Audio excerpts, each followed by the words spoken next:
Well, yes, save now during the Ford Summer Sales event underway at Tyndall Ford, 1901 East Franklin Boulevard in Gastonia, online at tyndallford.com.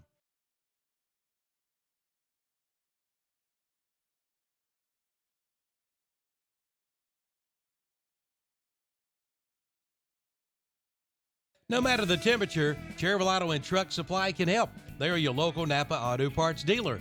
This month, Napa ready-to-use antifreeze and coolant, $9.99 a gallon. Napa full synthetic motor oil, 5 quarts for $20.99. 1 quart bottles, $4.49. Cherville Auto and Truck Supply has Zerex antifreeze and coolant at $8.99 a gallon. All this month at Cherville Auto and Truck Supply, 1313 Shelby Highway, 150 West in Cherryville. Your Napa Auto Parts dealer.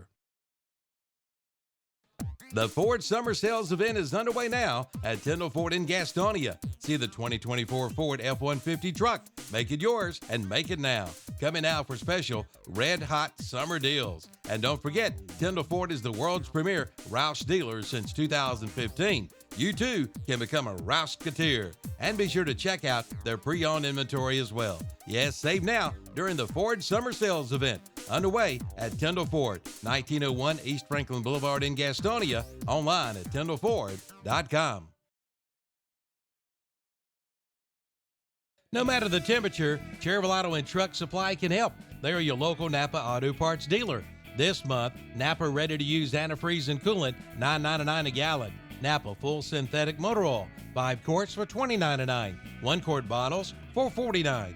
Cherville Auto and Truck Supply has Zerex antifreeze and coolant at $8.99 a gallon. All this month at Cherville Auto and Truck Supply, 1313 Shelby Highway, 150 West in Cherryville. Your Napa Auto Parts dealer. You can book your tee times online at the Glen Oaks Golf Course in Maiden. Just go online at glenoaksgolf.com. Pick out your tee time and book it. Check out their pro shop, snack bar, driving range, and banquet hall. And memberships are available. For more information, call 828-428-2451. Or again, go online at glenoaksgolf.com and like them on Facebook too. Don't get a sunburn this summer. Head to This and That Trading Post in Dallas and stock up on Banana Boat suntan lotion, just $1.25. Also this week, 3 packs of facial wipes for $2.25. Tresemme shampoo is $2 a bottle. Dove body wash is $4.50 a bottle. And This and That Trading Post has Dove women body spray for $3. 3-piece packs of socks are $1.50. Cafe Le Lave coffee is $3 a bag. And the remaining Easter candy is half price. At This and That Trading Post, 3857 Dallas High Shoals Road in Dallas, across from the trade lot. Welcome to Coyote Country. Around here, we like to go out and get a little wild on the weekends. Usually round up some friends, cruise the strip, might even go out for a late night bite. And if there's time, catch a good show. This is Coyote Country, and it's calling. Experience the CS 2410 and Mecron UTV at your Coyote dealer and answer the call. Your Coyote dealer is Weston Sales, Highway 18 North at 27 West intersection in Vail.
To their Saturday Morning Sports Talk with Kevin, Tom, Terry, and Chip and JP. You had to give me a minute. I had brain fart. It's all right. I'm not Zach. You had to figure out which one was in this seat. Yeah, it's hard when he's not being here now because I'm so used to saying his name after so long. It's hard not to. Zach's a union man, so he didn't work weekends. Yeah. He's a union man. He's the head of the union, so he's not working Saturday. Kind of like me. No, you're not, JP. You're a product of the union. Oh, okay. There's something called feather bedding. You should check that one out. That's JP. He has no idea of anything you just said. Pretty much. That's okay. JP, I got something for you this morning. Uh-huh. You're gonna like it. Okay. If I gotta type in the right stuff. How is everybody? Breakfast from McDonald's this morning. I want to thank our listeners and our viewers. If you are listening on 92.9, the show is live on YouTube every Saturday. We'll be here 8 to 10 talking about Major League Baseball, NFL, college sports. We've got NBA, golf, NASCAR, and more here on this show. A little local sports, American Legion, prep sports as well. But our breakfast is brought to us every Saturday by McDonald's of Cherryville. I had an egg and cheese biscuit this morning, working on a strawberry banana smoothie to get me going this morning. Chip, what you working on? I'm getting ready to chow down on this sausage and egg biscuit and a little powder drink and some water. Well, I got a sausage, egg, and cheese with a nice little Coke to go with it and hash brown. I've got a bacon, egg, and cheese, and I'm patiently waiting for our first commercial break, and I'll eat it. And also got a coffee and a hash brown. So I appreciate McDonald's bringing our breakfast. I appreciate JP bringing it, but providing it McDonald's. Thank you very much. Kudos to both parties. Yep. Well, JP, what you got now? I'm about to start eating my gravy biscuit. Start eating your gravy biscuit. Yeah. All right, gravy biscuit for JP this morning. Well, like I said, check out your local McDonald's here in Cherryville. See Mr. Kuthan and the gang breakfast, lunch, and dinner. These breakfasts, if y'all haven't started on your biscuits this morning, are absolutely wonderful so far. By my assessment. All right, JP, I got a little video for you. This is back in. Let me switch back so I can tell you the exact year. This is 1987. Tom's just turning 21. 22. This is the Empire Strikes Back television debut. So before they showed it, they had a intro to the movie. Yeah. Okay. Mm-hmm. So a lot of people, I don't know if you've ever seen this before, but I thought this was pretty cool. So this was this was the intro to Empire Strikes Back, the TV broadcast. You got computer on? Yes, sir.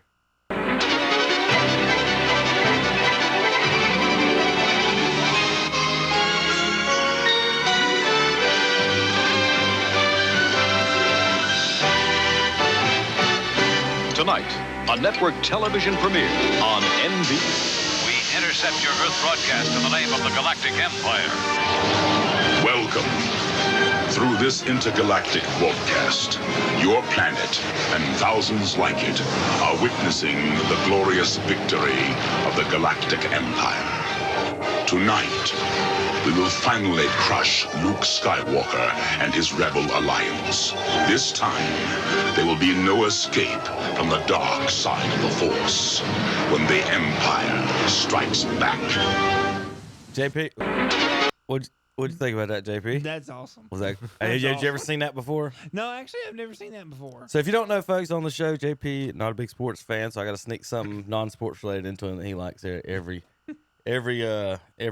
program here to start the show. Get him going. Got to get him paying attention, or he won't hit the buttons, right, Terry? Yeah. Because when Terry watched that, he's like, "What the hell is this?" Well, yeah, you're probably right. Hey, JP, Empire Strikes Back, best Star Wars movie of all time? I was thinking, How did you hesitate on that? Well, you have to consider the 6 of them there are. You mean the 9? Or do you just dismiss the new?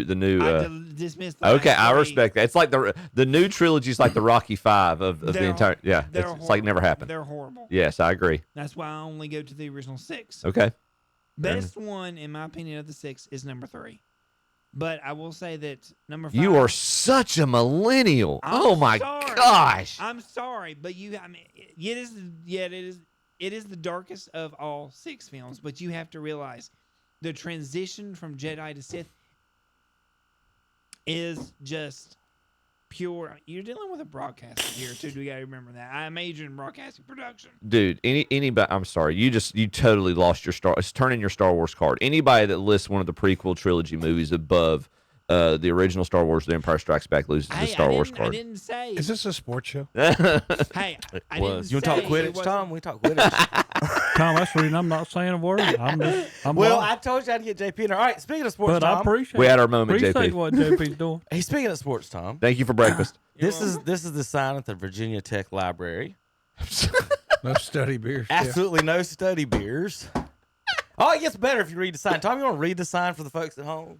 For the health and safety of others, please refrain from the urge to drink brews in the library. This includes seltzers, tweez, and other canned drinks. This message does not apply to hard liquor. Oh. So, Terry, does that mean I can bring every water of hard liquor I want into the library and Well, take a swig? If I take a look at that and read that correctly, that's what it's telling me Why to does it do. say not apply to Apparently, to you hard can't liquors? What's you can't going- study with Jack. Wait a I don't minute. get Is it illegal to ban moonshine in the libraries of Virginia, Tom? You're the historian on this one.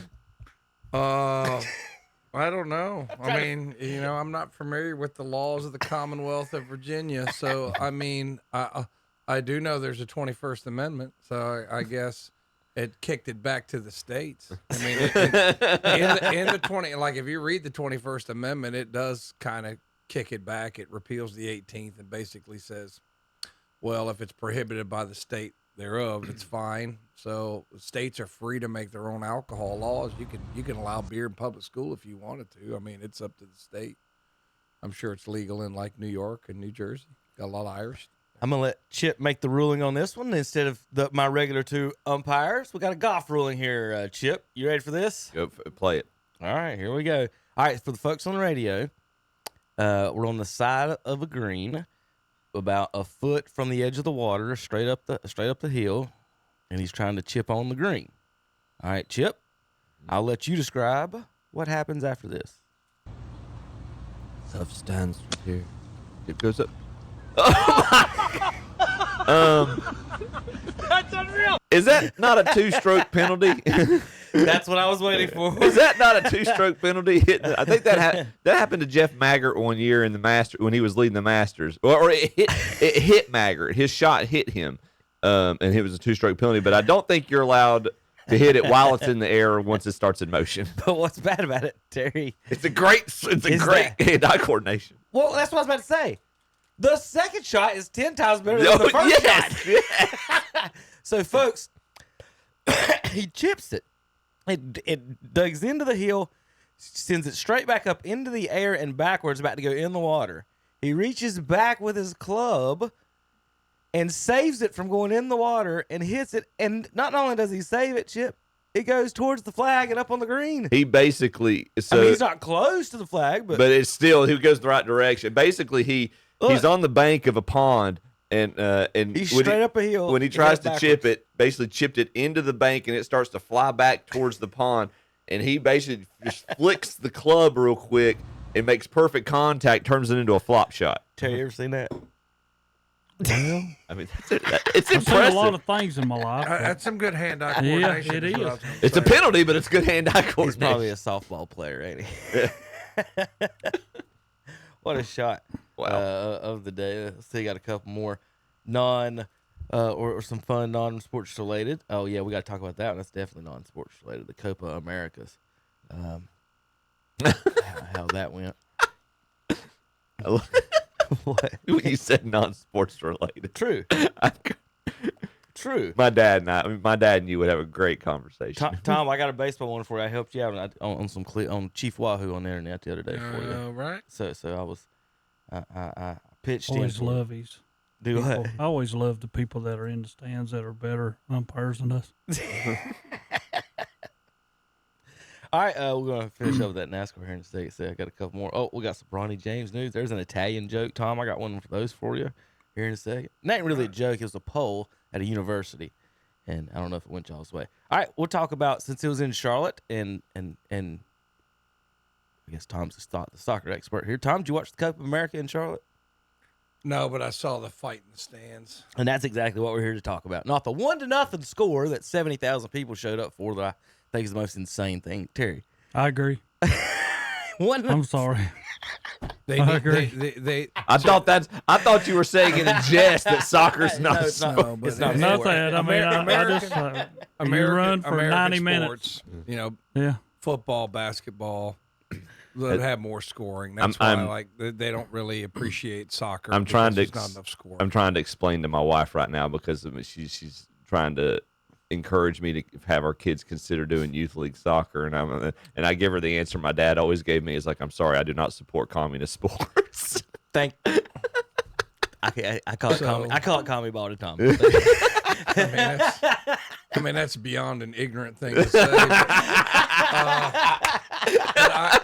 I would tell you, Chip, since you have many children, that it's a great game. It's physically demanding. It's one of those things. It's good teamwork. exercise. It's a very, very much a teamwork game. Yes, sir. It's a thinking man's game. Everybody has to be a quarterback at some point. So I think there's a lot of aspects of it if you can get past the grandpa called it commie ball and actually think about like the game. I understand why in America spectators would rather watch something else. I mean, I do understand that. Tom, why don't they just get out here and Watch this guy get shot. get in here. Yeah, they kind of Watch the cruel and unusual punishment this guy took right here and had to go down life-saving injury here on this hard it's just contact. kind of this Terry, part. did you see this? It's like the. Watch this, Terry. Watch the hard contact he takes here. Oh, I'm dead. and I'm dead. Sniper. Sniper. Folks, from the radio, yeah. there was zero contact. So what I'm gathering from this is it's LeBron would be a phenomenal soccer player. Yes. Yes. And stuff like that hurts. Like these floppers don't realize how much they're hurting their game. Mm-hmm. They're really hurting the game of soccer because just like anything else, it's just like when you see all these like stupid things in baseball when they're coming set like that. Mm-hmm. In pro, then they start doing it in youth. So it's just like this. Oven mitts. This garbage of faking that you're hurt goes on down to youth. The optics get are a not yellow good card? with that. And the coaches A put red up card? with it. What'd he get here? I don't know, Terry. But you're able to do what you're able to do at that. See, what I don't understand at that level now, I know they have video They do. replay. Yeah. I don't know if they do it on Do y'all need more fouls, refs in soccer or something? There's 4 refs. Oh, gosh. Yeah. In a game like that, there's 4. So- in high school, there's 3, but South Carolina they only use So, 2. Chip, the biggest thing for the sport of soccer that is probably had is, like Tom said, the scoring. I'd rather see a smaller field, more scoring. As far as the fans go, I understand loving your sport and loving your They're country and idiots. supporting your country. They're idiots. But again, to Terry's point, like if you knew you were going to the Panthers game and one team's going to win 3-0 on a field goal, would that stadium fill up every week? Instead, there's 70,000 people jumping up and down for one score. We all came, we all parked, we all walked, we all got drunk, we all bought hotel rooms, we all spent thousands of dollars, and we saw one goal.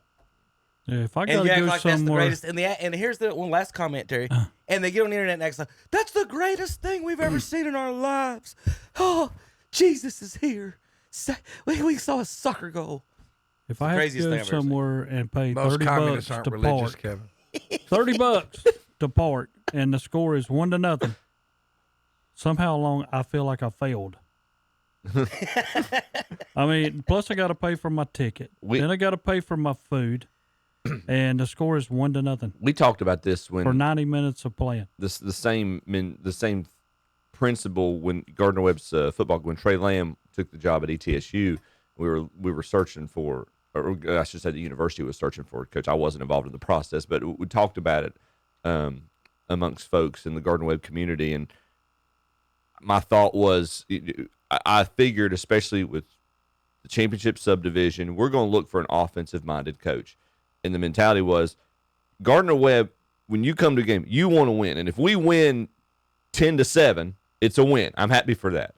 But almost everybody in attendance would much rather us win 35-28 than 10-7. So, and it's especially with the level of play that we are. It's not, and no disrespect, it just call a spade a spade. It's not Georgia. It's not Alabama. You need something to try to help with the atmosphere, to encourage the atmosphere. Terry, that's something I've kind of said in high school as far as the lower teams. I would rather them just put all the athletes on offense and get some points for the fans. I'd rather get beat 42-21 or 50. If I'm going to give up 50, or you know what I mean? Yeah. I'm going to score 20 at least. You're going to say, hey, they had some cool plays and they scored. That was fun to watch, other than, like you said, only on the skin. All right, this is a photo of the field. Now, remember, the new Panthers owner got rid of the grass that Richardson said would never get rid of while he was here, and it was immediately gotten rid of for the AstroTurf because they wanted to host more soccer events. Correct? Was that not the reason? Not because, no other reason for AstroTurf and field, because he wanted to host MLS and soccer, and it wouldn't do so much damage to the field. But then when we host World Cup and events like this, they require you have grass fields. So they had to grow the grass down in Fort Mill and drive it up here for this to put over the AstroTurf. They just took it off over once they had grass. That's why your tickets are so expensive. No wonder David Tepper's fleecing the city for. That's where that $650 million went, Tom. I'm running out of. I don't know. Just a bad person. How organized the Oregon? Oh, Tom, you weren't here for the. Were you here for the Panthers? You and Terry were out, weren't you? I've got a video of you guys. We'll talk about that here in a little bit. I've got to get back. Remind me, Panthers video. Yeah. But so, all right. So look, we got some video of some of the fighting. Apparently that some of the players' family was involved in an altercation, and then they went up into the stands. Uruguayan players went up the stands apparently to defend some of their family members. I do got some of closer up look of some of it. It's embarrassing. And this one dude's over there going, "Y'all separate. But here's what's the most embarrassing. If I'm in the stands and some guy comes up or what? A sports bra. Yeah, a sports bra to fight me. Oh, Lordy. That's what we need. I mean, I recently went to Myrtle Beach, and there's some guys that need a sports bra out there. But why is that guy wearing a sports bra? It's a new soccer thing that they're doing, and that's all I can say, Tom, when we talk about whether it's a sport or not. I mean, it's just that is embarrassing. Talk about the optics. It doesn't help. 1-0, Terry. Your star has got a sports bra. He's got a heck of a goatee. I'll give him that with the sports bra. Well, at least they had something to watch when the game was over. Yeah. Let's go back and look at the fight. Yeah, if I'd gotten... It's embarrassing. I mean, soccer fandom is... It's embarrassing. Psychopathic. That's what I'm saying. Like, I don't understand the excitement. Like, hey, if I'm gonna go see Beckham score 3 goals today, I'm gonna hope Beckham might we win 1-0. Like, and then I'm gonna act like a hooligan about it. How many times I got video of the English people fighting? I think Norway or somebody. It happens. Yesterday. It happens. What the amount of times they talk about the United States being bad for school shootings, so forth. So they talk about that, but the rest of the world's pretty bad for violence and soccer events. All I can think about is not only that, Chip, but the racist things they say. Yes. Oh, yeah. Yes. It's just you think it's bad here. Go to a European soccer match and listen to what some of those people say. Yeah. It is just appalling. What they chant. Well, I wouldn't understand. It's not English. Appalling. But what they say. So, Terry, the only thing I think about here is that little boy NC State fan standing behind Keith giving the finger. And then, what do you do, Terry? If you're a fan, you give somebody the finger on the field, and then they come at you. Then somebody from the side in a sports bra tries to throw a chair at you.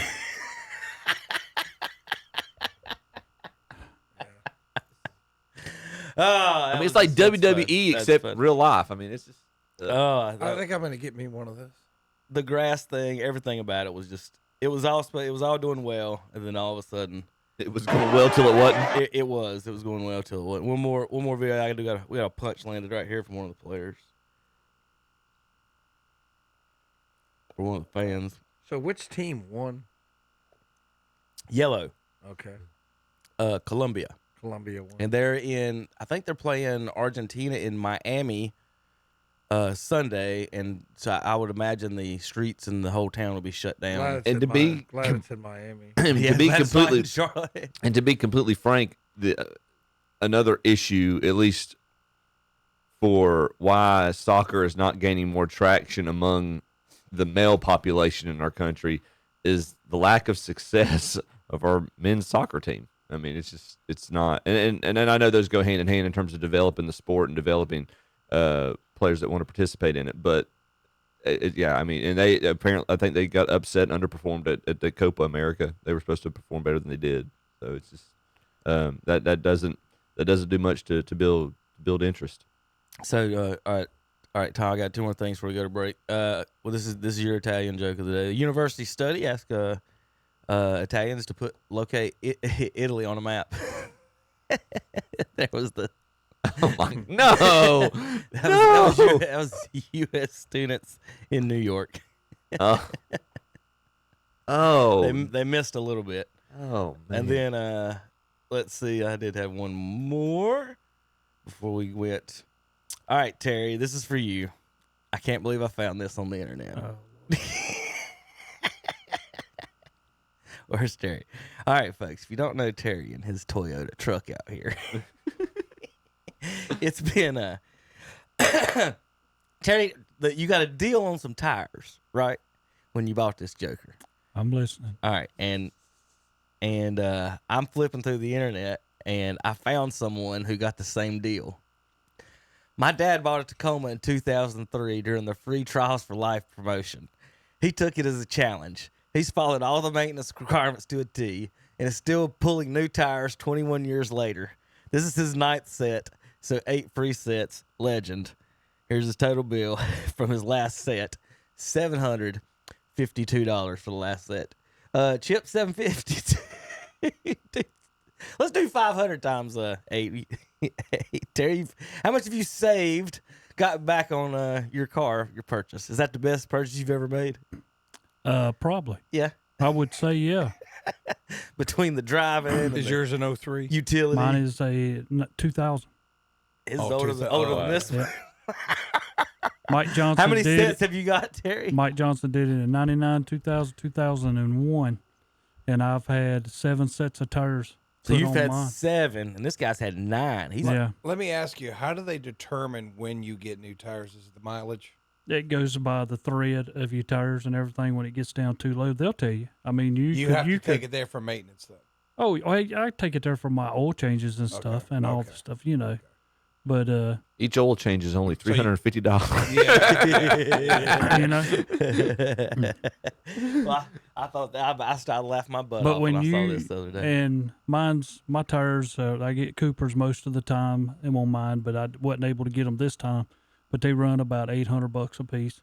So if you go back to $800 1990, a set. yeah, A set. if you go back to That better not be a piece on Yeah. that thing. But if you go back to 1999 when I bought it, my truck was $95.72 for me to buy it brand new. So think about that, y'all. And think of it. Yeah. So I've got over half of that back just on my tires. Yeah, that's what I was asking. So there you go. So All right. is it the best bet bill I've ever done? Yes. Whoever created that promotion got so fired a long time ago, didn't they? And then if you go on bright days, like I did that time when I kept sending y'all pictures back, they had some nice hot dogs and drinks and all kind of stuff that were free Sound that like day a also. KTC remote. I was about to say, was Calvin out there? So Every time there's a free set of tires, KTC shows up. All right, JP, you in there? Hey, Vader. Yes. There you go.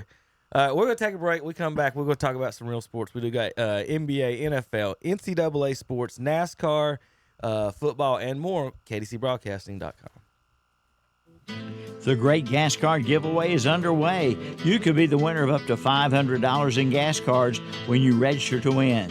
The drawing will be held Friday, August 30th. Register today at Pro Wellness Chiropractic Center on Clark Drive in Lincoln, at J&D Furniture on North Lafayette Street in Uptown Shelby, at Ferguson Ace Hardware on Highway 150 East in Cherryville, at the Mulch House on Union Road in Gastonia, at West End Sales on Highway 18 North in Dale, at Jill's Uniforms on East Dixon Boulevard in Shelby, at Bradley's on Highway 74 Bypass West of Shelby, at Medical Arts Pharmacy on Grover Street in Shelby, at Flooring America on Slater Street in Kings Mountain, and at the 3500 Grill on Highway 18 north of Shelby.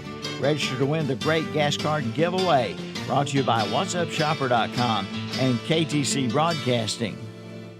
They've got a boat. That's right, a boat for sale at Oak Grove Auto Sales, Service, and Body Shop in Kings Mountain.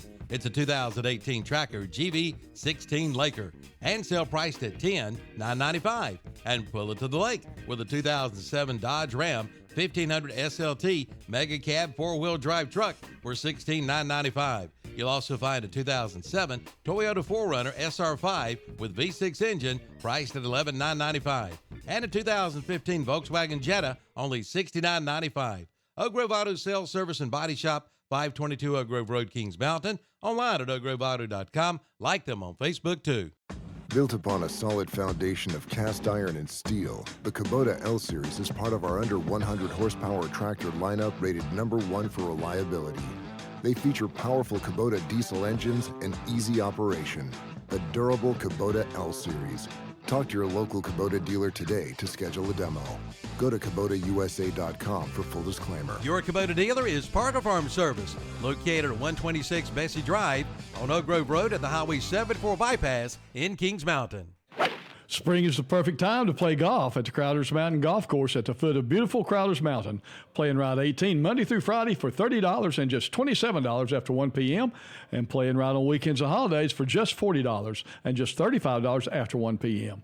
Ladies' Day is Monday. Ladies play and ride on Mondays for $20, and seniors play and ride Monday through Friday for $27 at the Crowders Mountain Golf Course, 255 Lincoln Academy Road in Kings Mountain. For your tee time, call 704-739-7681. Bill Shuford, Heated and Air Conditioning in Shelby, wants to remind you that now is the time to have your AC system serviced, and right now, purchase a 1-year maintenance program for only $255 a year or $20 a month. Duct cleaning as low as $500 for up to 10 runs, and dryer vent cleaning is just $125. And of course, Bill Shuford will install a new system for as low as $85 per month on qualifying systems for qualified buyers. Call 704-484-0025, online at BillShufordHVAC.com, and find them on Facebook too. Carolina Federal Credit Union in Cherryville offers various mortgage options to fit your goals and budget, with a dedicated mortgage loan officer to help guide you through the process.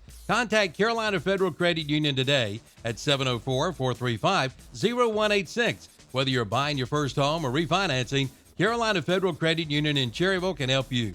Learn more at carolinafcu.org or visit their office at 1200 East Church Street in Cherryville. Carolina Federal Credit Union, an equal housing lender.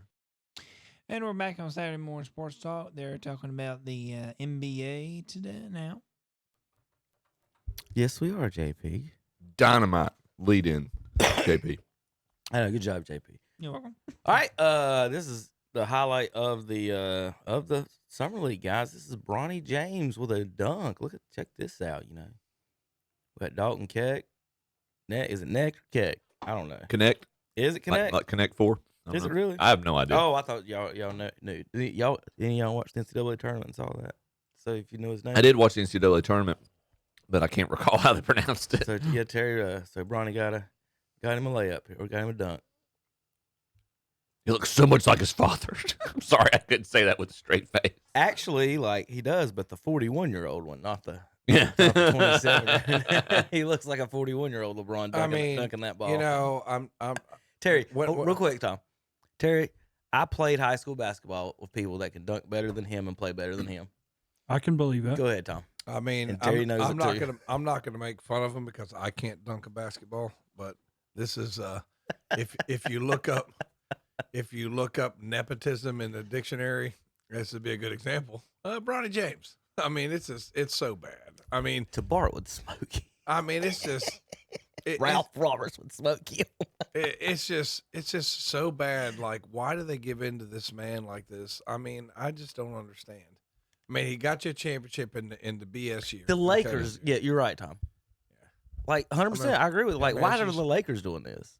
I don't understand. I could see the Cavs doing it. Right. I mean, I could see the Cavs because the Hornets they're the Cavs. Terry's over eating it up like a Celtics fan. Yeah, I keep letting Jeannie Buss run things. I could see the Hornets doing it, or some franchise that needed like some kind of recognition. Oklahoma City or something. I mean, I know they got a lot of young guys, but I'm sure there's a lot of people that don't even know there's a team there. Guy, something to just put you on the map. But this is stupid. The guy that the Hornets drafted better work out, because I'm gonna sit here and say to this day, and it might have been a long shot to get LeBron, but it was the only chance we had. And I'm like, he's not coming to Charlotte. No.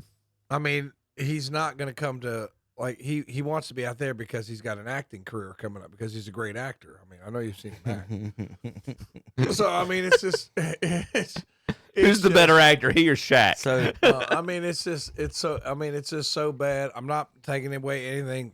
The guy's arguably the second best basketball player who ever played the game, but I'm just saying this is laughable. I mean, it's just laughable. And I mean, I understand. Okay, it's my son, and but I wouldn't want my son out there to embarrass me like this. So I mean, as far as Chip talking about the draft pick, as long as he doesn't beat up his baby mamas, I'm good right now. Because we just gave one of those guys $75 million. Yeah. And so did you know about it when I sent the message? Did you already know about it? Okay, they're a complete embarrassment to everything right now. Yeah. And the fact that they couldn't work out something with any other team, a sign and trade with any other team, tells you the other teams didn't really want to pay him anything. Because if he signed with us for $375, there were other teams had to be offering like $3 for $50 or something for him not to get the trade. So like. And then, I'm over here on the Twitter feed, and all the Hornets fans, they pretend this is like a video game. And, hey, we got a small forward or power forward, and the start lineup's going to average 20 points a game. We're going to be good. And I'm just like, do y'all not care at all? And we talked about this like with not Coach K's not a wife beater, but like the quality of the people with the A&M coach going to the baseball. Yeah. Like, when does the quality of the person matter? I'm sorry. Over the winning or the contribution to the team. Like, if he averaged 3 points a game, would we be giving him a contract and extending him, keeping him on the team? But if he's averaging 20 and making the dunk contest, now we're giving him $75 million. Character matters. I'm sorry, it does. I think character matters depending on what it is. I mean, I think people kind of come and go with character. I mean, it's like, he can help us win. Well, we're not worried about character. That's just society. Society is not following that. But society's not following that. I mean, the pictures of it were awful. The whole story about it was awful. And then what happened was, if everybody remembers, is that he was in a contract year, and then all of a sudden she goes, "Well, I don't want to press charges now." Yeah. What I don't covered in bruises, blacked out, all beat all the crap, and then now they find she's in a contract year. He's going to lose money. And now, we're not going to press charges. See, the thing is, she's not want to tell whatever it was. The thing is, okay, you want to say, okay, people make mistakes, accept your punishment. And part of his punishment should have been, you go somewhere, you play for a minimum contract, somebody gives you a chance, and then you work your way back. But it's like he kind of Deshaun Watson his way here to make a contract, right? Yeah. I mean, what real punishment did he face? So I mean, it's one of these things. It's just amazing that we don't make the guy. It's like, okay, I believe in second chances. Okay, you did something wrong. You got to take your punishment. There needs to be some penance. Yeah, you got to take your punishment. And then after your punishment, I mean, even Michael Vick went to jail, right? And then somebody gave him a chance. He came back, played a little bit. Okay, but the difference there is he took his punishment. Well, and he showed some rehabilitation. He showed some rehabilitation. He just re-signed him for $75 million. And this guy gets like no punishment. So I'm just very much I believe in second chance if you've had your punishment. It's tough. It's not just a free second chance. Yeah. You got to take some punishment. How do you be any type of a Hornets fan that aren't 12 years old and don't know anything about the history of the team and sit there and we had a good team in franchise. We supported the team in franchise. Then you took the team away over a stupid owner, took the team to New Orleans, changed the team name. NBA let him do that. And then somebody was talking about all the draft picks. We were one behind Shaq, one behind AD, one behind Dwight Howard, one behind Wemby. Yep. Drafted Kobe and traded him. And all that could have went our way. None of it went our way. We have to come back and be the Bobcats, named after the freaking owner, named the team after himself, Bob Johnson. Let's be the Bobcats. Okay, Bob. Thanks. You awesome. I even got the Bob hat on today. There are Bobcats in North Carolina. That is true, but that's not why he named the team the Bobcats. But there are Bobcats in North Carolina. His girlfriend called him Bobcat Tom. It's much better. It's much better than calling the Memphis Grizzlies. That was his nickname. You know what I mean? Or the Utah Jazz. That was his nickname. Could you see down Mormons at the, playing jazz? Spearmint Rhino. So but at least it does. He named him after himself. But there's also a North Carolina connection. At least there's some sort of. If he had brought us a championship, he could name them. He could name them after whatever part of himself. But it doesn't matter when you move them to Memphis. You think they should change the name? Yeah. You change them to the Elvis Presleys. I don't care. All right, Tom. Let's do some new name change. What should the Lakers' name be? Yeah, because they were Minnesota. The Lakers should be the Lakers because of the Minnesota 10,000 lakes. Yeah. That's why the LA Sea Breeze. I don't know. something besides. Well, LA Lakers just rolls off the tongue. The LA. I mean, I know that why they kept it. It's like, hey, it's a really cool. What about name. the Silicon Valley Lakers? The LA LeBrons. Oh, no. This was location. Sorry, I got the wrong. The LA you got to rename the mascot. The LA LeBrons. That's Los Angeles Silicons. The Los Angeles plastic surgeons. But there was an argument when they were doing the Pelicans to try to get the Jazz name back, and Jazz people were like, no. So it's kind of funny. Utah Jazz. Could you see a Mormon playing jazz? I don't know. I mean, it's just I don't know. I mean, Mitt Romney. Does Mitt Romney listen to jazz? I just don't see it. It's very musically inclined. I just don't see it. Wasn't he the guy that was pretending to eat a hot dog that never ate a hot dog? Remember that? Yeah. Mitt Romney. But anyway, I mean, I'm just saying that I would have renamed it. You know, they could have been the Salt Lakers. I mean, that would have been, even though things drying up. I'm not going to be there too much longer, but yeah, I would. So Utah gets to be the Lakers. Yeah, Utah Lakers makes more sense. You know, makes more sense geographically. But I realize that sometimes, like, just people like the name, like L.A. Lakers. I mean, it's iconic. It is iconic at this point. Now. It makes no sense geographically, but it's. So I can't play the audio. We are doing Team USA is playing, getting ready for the Olympics. And I can't play the audio, but I can show a little bit of it. This was Baron Davis, and of course my favorite Hornet. Not my favorite one, Glenn Rice probably. No, Larry's my favorite Hornet. Sorry about that. Glenn Rice the best one. This is the best point guard that nobody talks about. And this is him talking about coming. He averaged 23 and 8, and Coach K didn't give him a tryout for Team USA. And he was talking about Coach K wouldn't even give him a tryout, Terry. He's talking about he has no respect for him, and he was going off on Coach K about it. And he said they gave Luke Ridnour a tryout. He said, I'm not saying I should have been on the team. I'm not saying I would have made a team. He said, but I deserve a tryout over whoever Luke Ridnour is. And he went off on K about that, but I found that interesting. Like I said, there's a lot of F-bombs in that one. I can believe. I can't tell you, I can't even play none of it. He was not happy. All right, how about a Dean Smith story from Kenny Smith talking to Steven Jackson, and it's weird, like, you know, if you're not from North Carolina and never don't know anything about Coach Smith and all the things he did and done for people and things he would go out of his way to do. It's unique hearing some of these stories.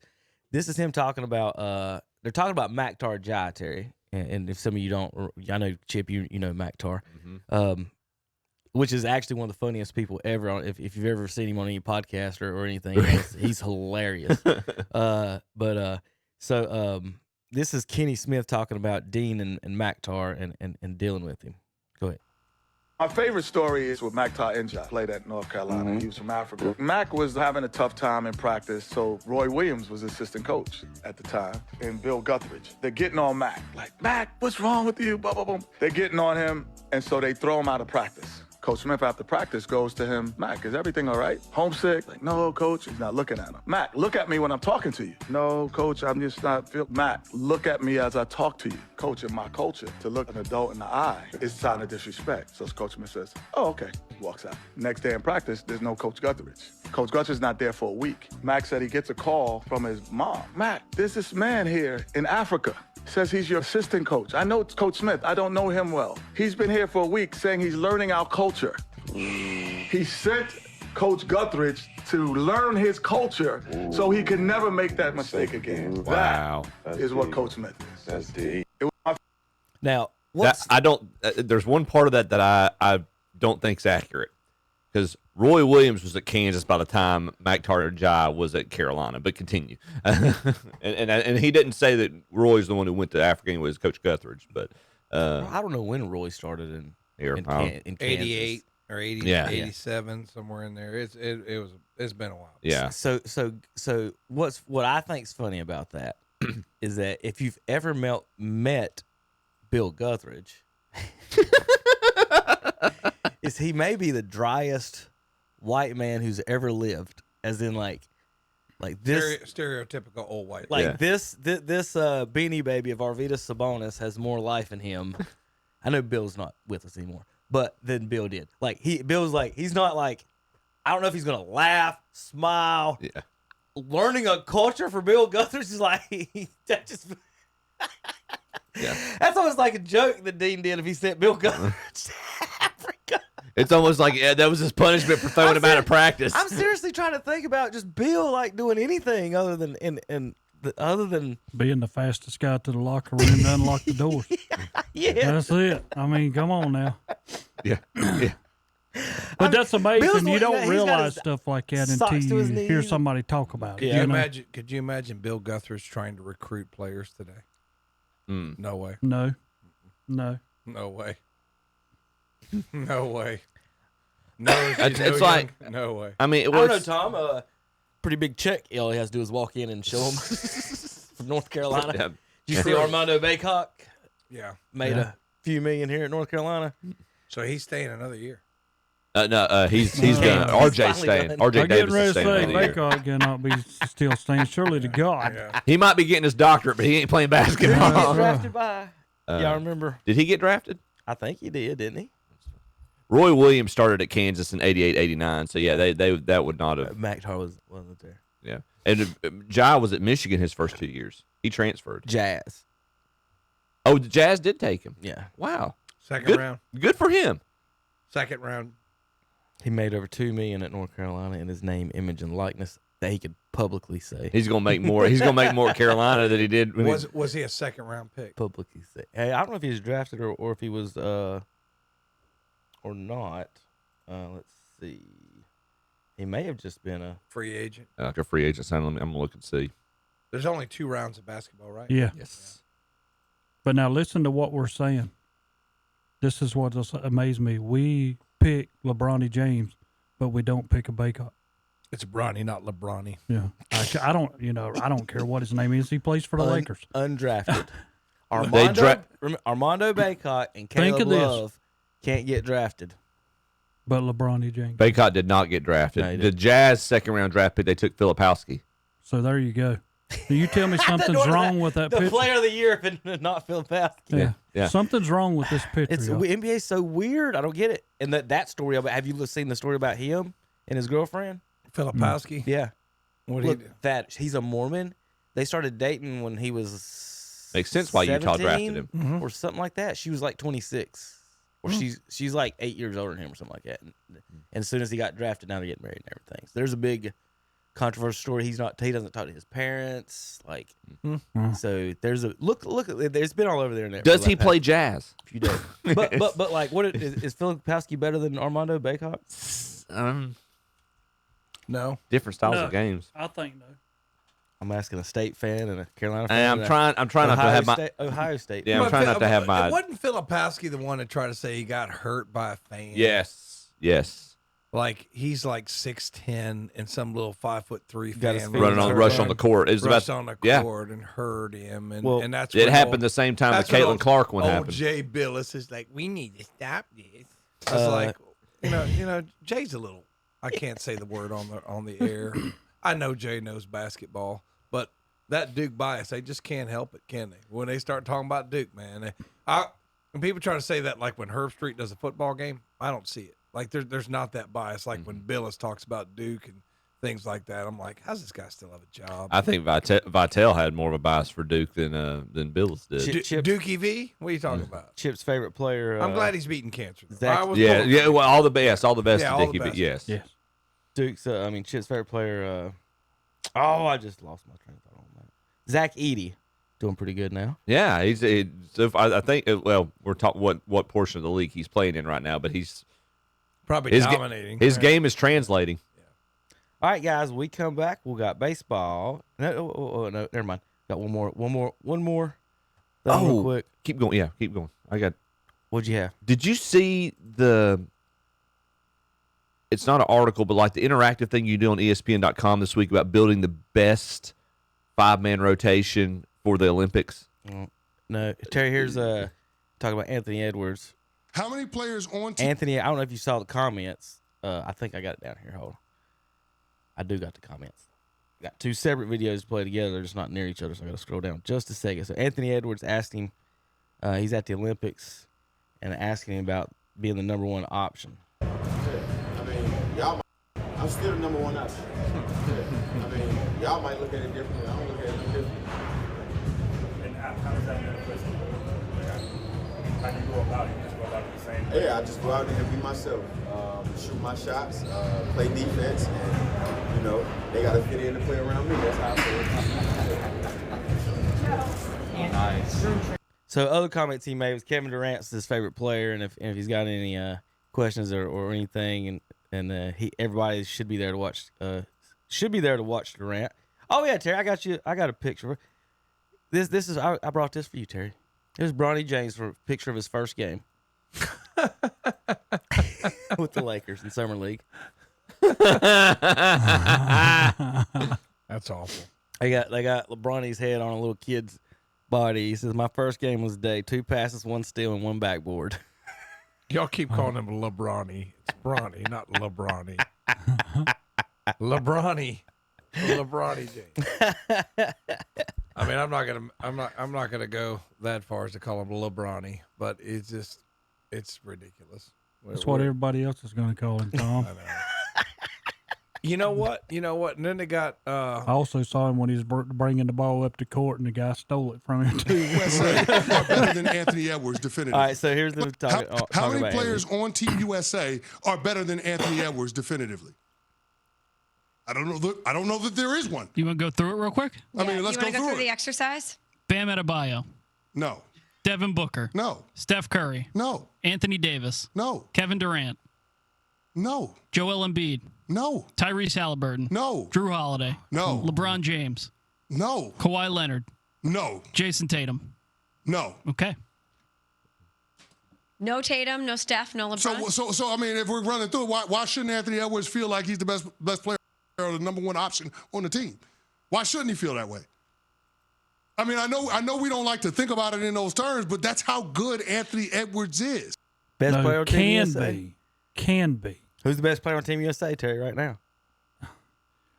Well, I'm gonna put it like this. You mentioned a lot of good players. Yeah. But you're asking, okay, right now. That's what I'm saying. Right now. When I look at this, though, I think of how many of them other guys that we're talking about could defend him. Jason Tatum easily. Kevin Durant easily. I mean, I start talking about defense and stopping him. No, I wouldn't say easily. I wouldn't say easily. Well, I mean, it's going to be a battle, but it's going to be a battle for him to stop them too. But you're just talking about you were just saying them defending him. Yeah, they can easily defend him. And he's a decent 2-way player. I mean, he is. I'm not. I say not, decent is but underrating. I don't think he is the number 1 that I would say. Hey, here he's not a Michael Jordan. He's a couple years. Nobody's a Michael Jordan. He's a couple years away from being in that even thought about category. So are you saying he's not even an average college player? Because Michael's an average college player according to you. He is. Anthony was picked number 1 overall, and Michael number 3 overall. So I'm just trying to figure out where to jump from average to. Yeah, I'm just saying. I like him. Good Michael I think is. he can play. I'm with all of that. Who's the best but player I on the team also right now, know Terry? sometimes he opens that mouth like he did right here. Again. And there it is. That's what you don't like. Yeah. That's what I'm it's saying. It's not got nothing It's to do his with his confidence. ability. Look, Terry, if I you mean- interviewed anybody on that team, They're probably all all of them saying are the going to same say, thing. I'm the number one, because they're supposed to have that mentality. would. They're not Okay. sitting there Now- saying nobody else is going to have the ball. Now here's if I'm the coach, and Coach K is the coach. If it's last shot, one shot, Kevin Durant's my guy. I won't shooting the basketball. That's that's part of the question. I said shooting the basketball. That means you might want LeBron doing his thing where he dribbles and then kicks it to Durant, and then if he's open, he shoots, or he can take one dribble and shoot over whoever. That's who you want shooting it. Or Steph Curry coming off a screen. But if you want somebody to create their shot right now, Durant, to me, he's to the point where he's not blowing by people. He's looking for that pull-up. He's in late Jordan stage, not early stage. If you want somebody to get to the bucket and get a and one or foul, I'm going to go in Tatum or Anthony. Anthony's definitely my number one option. If Tatum's on the floor, I'd like him to try too. Well, I wouldn't want the ball, and I'm sorry, I wouldn't want the ball in Tatum's hand. No, I can't blame I you mean, for that. I'm a Boston Celtic man, but why is the MVP not on the team? Terry? give me Jaylen Brown. Why, and I will Terry, why him. is the MVP not on the team? Well, there you go. I just think it's. Why is Derek White on the team? Well, Derek White got picked. There's your. That's what I'm saying. Like, yeah, but maybe Brown just didn't want to do it. what or is all something. that? Okay, so ESPN has a little interactive thing where you can assemble the best 5-man rotation, and I don't know what they're using or their ultimate gauge is the stat Raptor. Oh my God! And so their perfect lineup or their most essential or not essential best performing lineup based on this formula is Kyrie, Tyrese Halliburton, Kawhi, who's not even on the team now. Kyrie's not either. Kyrie's not either. Tatum and Embiid. Whatever. Everybody's making fun of Embiid for the flopping Tom right now. He was flopping, and they were practicing against the 18 and under team, and the college, whatever 21 and under team, one of those teams, and he was flopping on their center, and he's the biggest dude on the court. He was doing the old Terry chest and throw it up on him, trying to get the refs. He was foul baiting. We're talking about Ant here. He's not even going to be starting on this team. He wasn't. He will be in here in a minute. He got 13 points in one quarter. Okay, we might.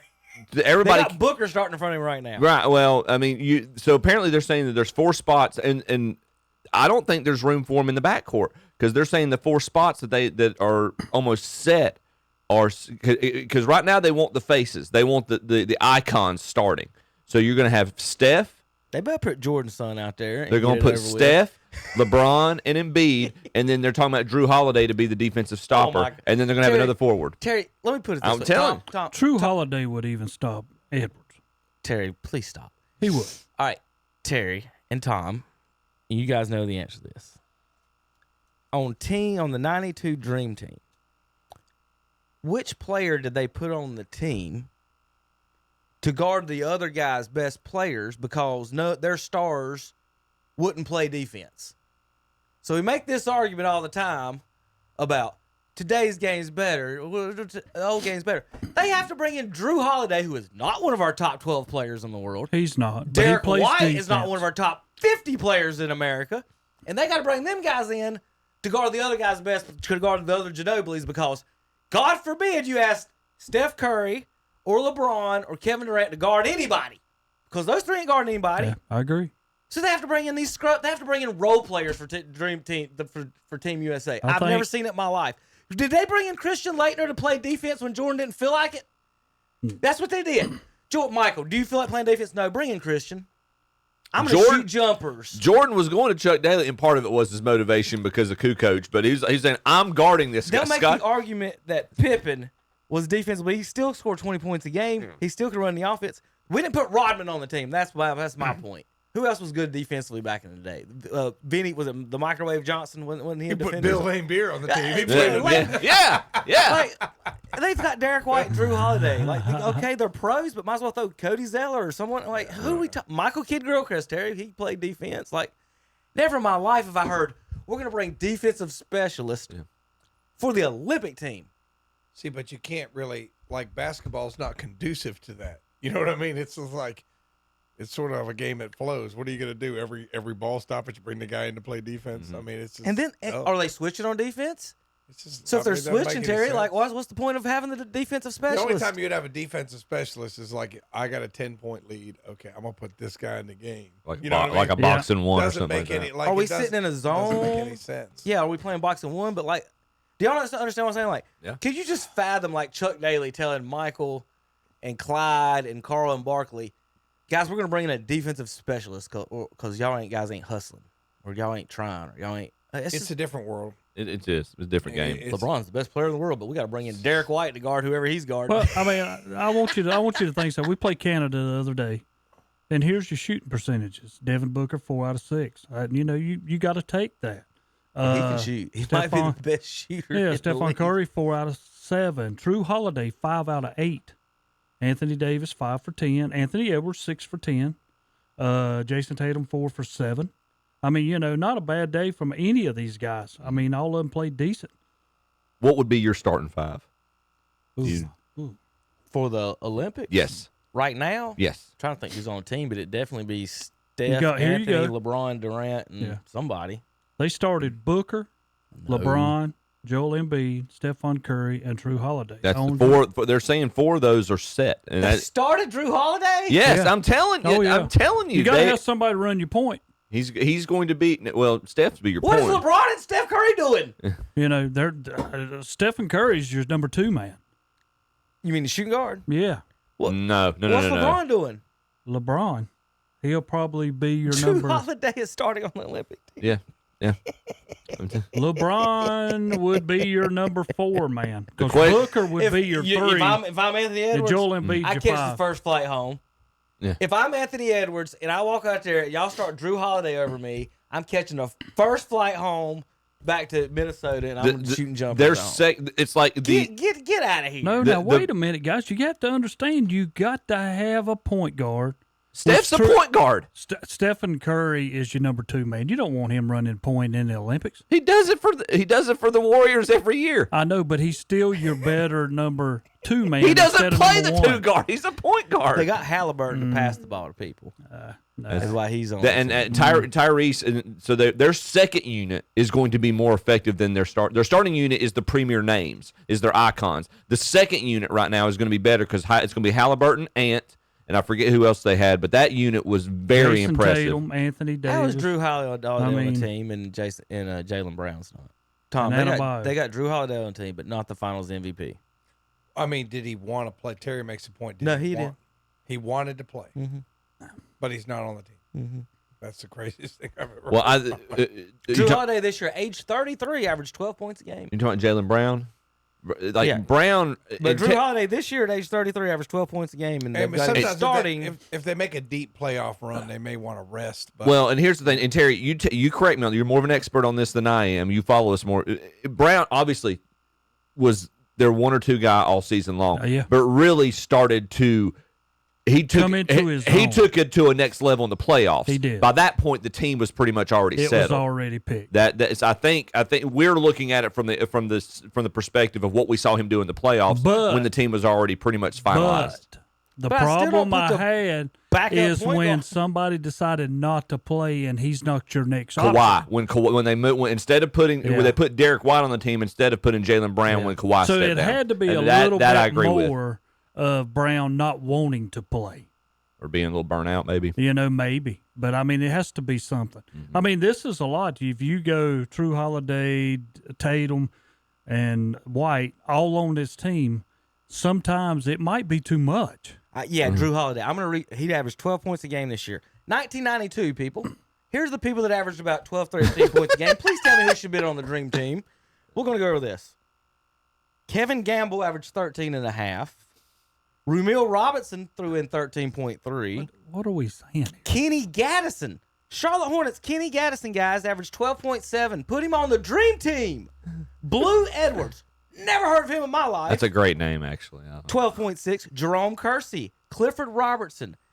Gerald Wilkins. Tim Perry. Alvin Robertson. Ken Norman. He was a linebacker, wasn't he? No, that's Norton. Johnny Dawkins. There's the difference. Hot Rod Williams. When Greg you Anderson. pick Gerald a Glass. Hold on, Terry. player- I ain't through. Herb Williams. That's what I figured. Chris Morris. See, Mark nobody wants to McGuire, hear the real truth. Thurl Bailey. That's why you're defending this. You know? Those players average 12 points a game, Tom. Tell me which one of them should have replaced Clyde Drexler. Johnny Dawkins was averaging 12 Which points one? and assisting Mike Krzyzewski at Which the same one of those? Because Clyde is the Jalen Brown in this situation. And It's so instead, they've unreal got, to come in here and they got, listen to this. They got Kenny Gaddison in there playing instead of Clyde Drexler. I'm picking a True Holiday. It's just a different world. He's a winner. He's a locker room supporter for guys. He tells them what you can and you're not right, do Terry. in a right way. He's all right, Terry. So he's a good player, but I don't. We've got he's not one of our 12 the best. sportsmanship award recipient. Which one of these guys are over you? somebody with talent? So you got. Terry, I'm gonna give you Kenny Gaddison. And you can't take Christian Laettner off. Who on the Dream Team are you taking off to put in Kenny Gaddison? And his 12 points a game. I don't know if he's going to answer this question. He's not. He's I'm not. I not. know what he's going to do. Or I'm I sitting can here give you trying to Thurl Bailey. figure out what y'all trying to say here. What I'm Because- trying to say is right now they got Drew Holiday, and he shouldn't be on the team Yeah, he should be. because he's the equivalent to Kenny Gaddison being on the Dream Team, and they've got him starting. You're narrowing it down, but he's narrowing it down basically to points per game is what he's comparing I'll give it to. Terry Thurl Bailey. He's a state guy. He can have him or Gerald Wilkins or Thurl Bailey was decent. Yeah. But if he's you're not- decent, that he's not doesn't Dream get you on Team. the Olympic team. But True He's not a Holiday, starter on the Dream Team. but there's I'm a decent. difference Can I be here. on the dream team? Sure. Whatever. True Holiday's a two-time NBA What's champion missing from on America two different today? teams, Decency. So and let's he go led ahead. both of them to where they had to be. That year, Clyde Drexler had 25. Okay. So we're going to take I him off. mean, I'm having a hard time where y'all going here. I know you. Terry. When I look you back- cannot fathom hypotheticals. When I whatsoever. sit back and I look at this team, I think of Stephen Curry.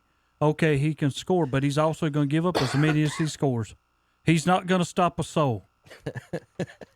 I mean, he's not going to do it. Kevin's point is he should or he shouldn't be on the team. He should Who be from on the team. Croatia is dropping 35 You've got on to Steph? have a guy, and now they've got two, True Holiday and Derek Based White, on the draft, who apparently a can lot of people play from defense. France will drop 35 on. Who can play defense? Stephen Curry's not going to play That's the defense. that's the core problem of the question, Terry, is the fact that we've got our quote unquote superstars who can't play defense in this era. Yes. Right. That's the problem. That's the point I That's was making. the problem. Is LeBron and Steph and Durant and them can't try to play any. We shouldn't have to bring Drew Holiday in to shut down a team, other team's agree. best player. I He agree. is not one of the 12 best players to be on the Olympic team. We He's- played 1992. Canada, and we beat them, 14? I think was the final, 86-72 or something like That's that. it. Okay.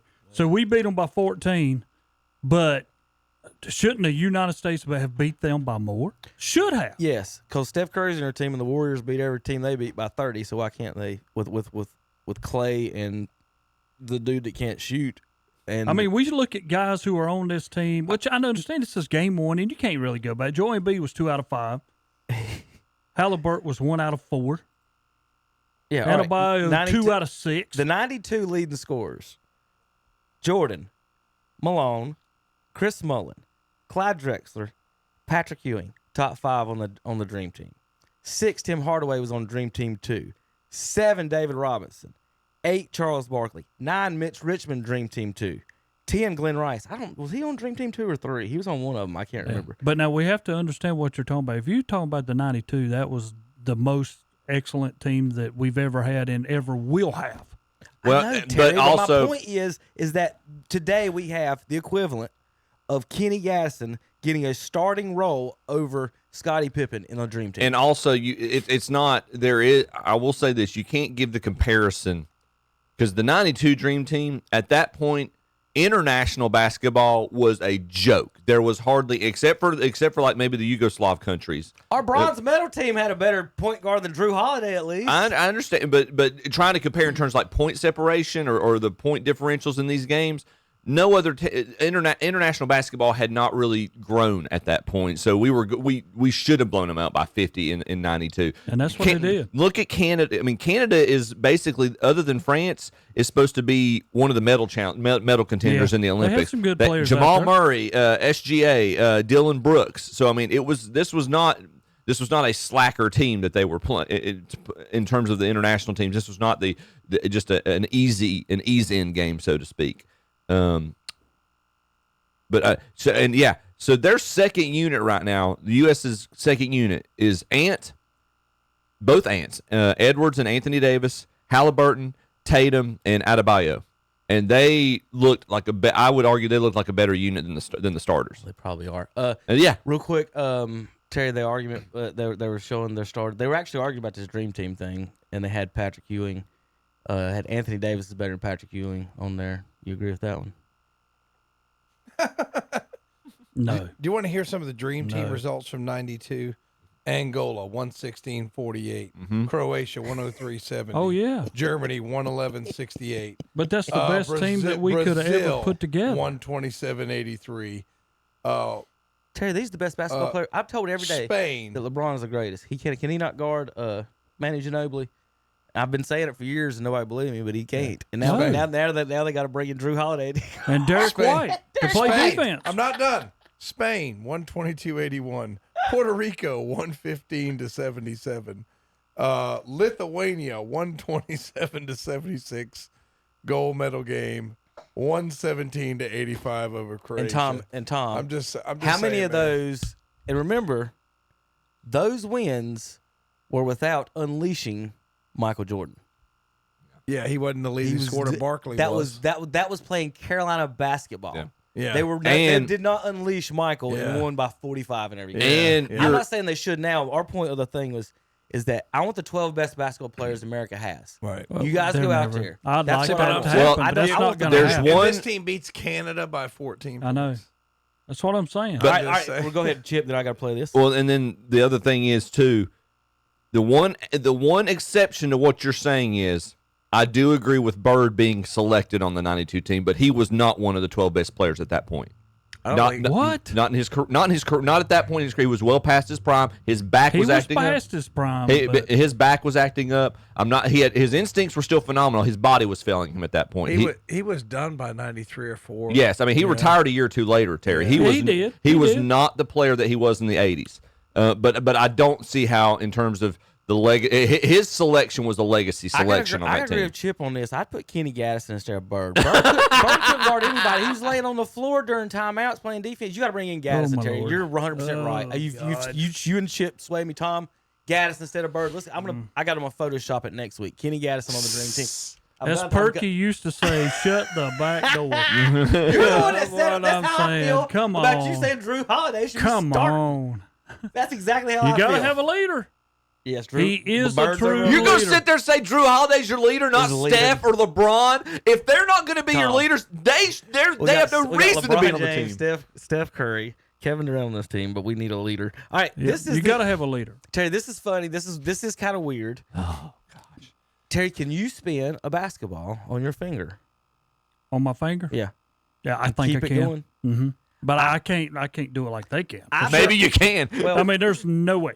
I've never been able to do it well. I could do it like for 3 or 4 seconds. Yeah. Tops. You remember Cam Dean? Yep. She could do both hands, bounce off her knees, all that stuff. Some people can do it, some people can't. It's the weirdest skill that I've never been able to understand, that I can't do it. And Steph is me.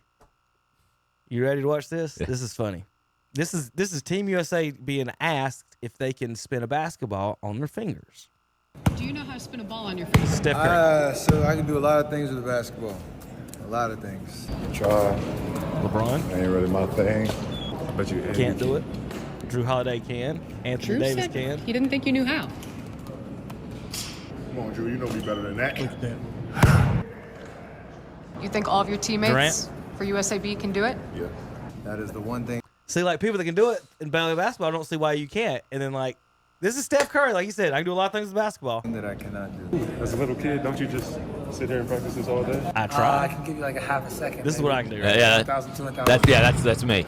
And remember, Steph and Halliburton. They're your point guards. At the point guard, don't know how to do it. That's funny. Do you know Randy Shepard? Have you heard of Randy Shepard? Was he the basis for Alabama? No, he's a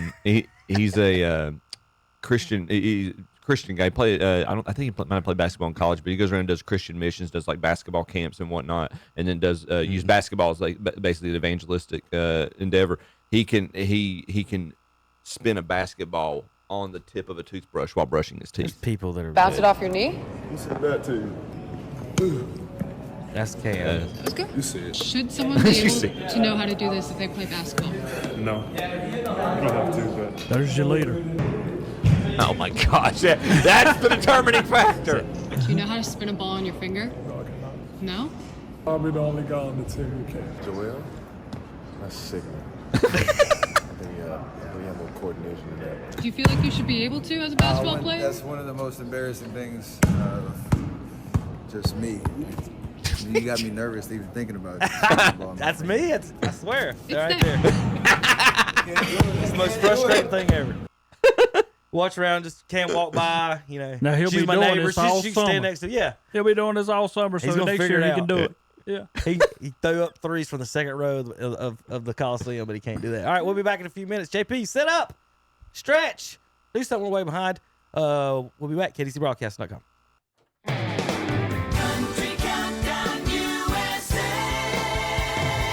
I'm Lon Helton, inviting you to join me as I count down the week's top 30 with my co-host Brett Young, who tells me about being a girl dad. Man, it's the best. These kids have so much energy. They're little spitfires. They got attitude. They're intelligent. They're so much fun. They're making me feel old. That's Brett Young this week on Country Countdown USA. Wednesday afternoon at 1 p.m. on WCSL 92.9 FM, 1590 AM, and KTCBroadcasting.com. Going fishing? Head first to the Great Outdoors in Cherryville. Guy Aker has some great deals, including Fenwick world-class rods, regular $330, now $199, and they come with a lifetime warranty. Gray and blue all-star rods, $50. Daiwa rods, $49.99. The Great Outdoors carries Turtle Box Bluetooth speakers, also all kinds of deer attractant, including Buck Gem, Booger Sugar, Imperial 30-06, and more, and they come in a variety of flavors. Great deals await you at the Great Outdoors, Highway 150 East in Cherryville, right behind McDonald's, online at teamgreatoutdoors.com. Like them on Facebook, too. Just in Time Plumbing, a leading residential and commercial company, has served Cleveland and Gaston counties for 10 years and has won Cleveland County's best for several years. Their 24-hour emergency service can handle all your plumbing emergencies, clogged drains, sewer inspections with cameras, septic tanks, jetter services, and more. And they do testing and water filtration. Just in Time Plumbing, on time, on budget, 24/7. Call 704-600-8350 or go to justintimeplumbing.net. Just in Time Plumbing every time, 107 South City Street, Kings Mountain. At Baxter & Sons Roofing, they want to take your roof to the max because you're tops with us. For over 35 years, Baxter & Sons has been serving this area with the very best in roofing, siding, and gutters. They work on residential and commercial roofs. And you can call for a free estimate, 704-629-4064, 704-629-4064. They are dedicated to providing you top quality roofing, and they value their customers like family. Take your roof to the max. Call Baxter & Son Roofing. Online at maxbaxter.com. Like them on Facebook, too.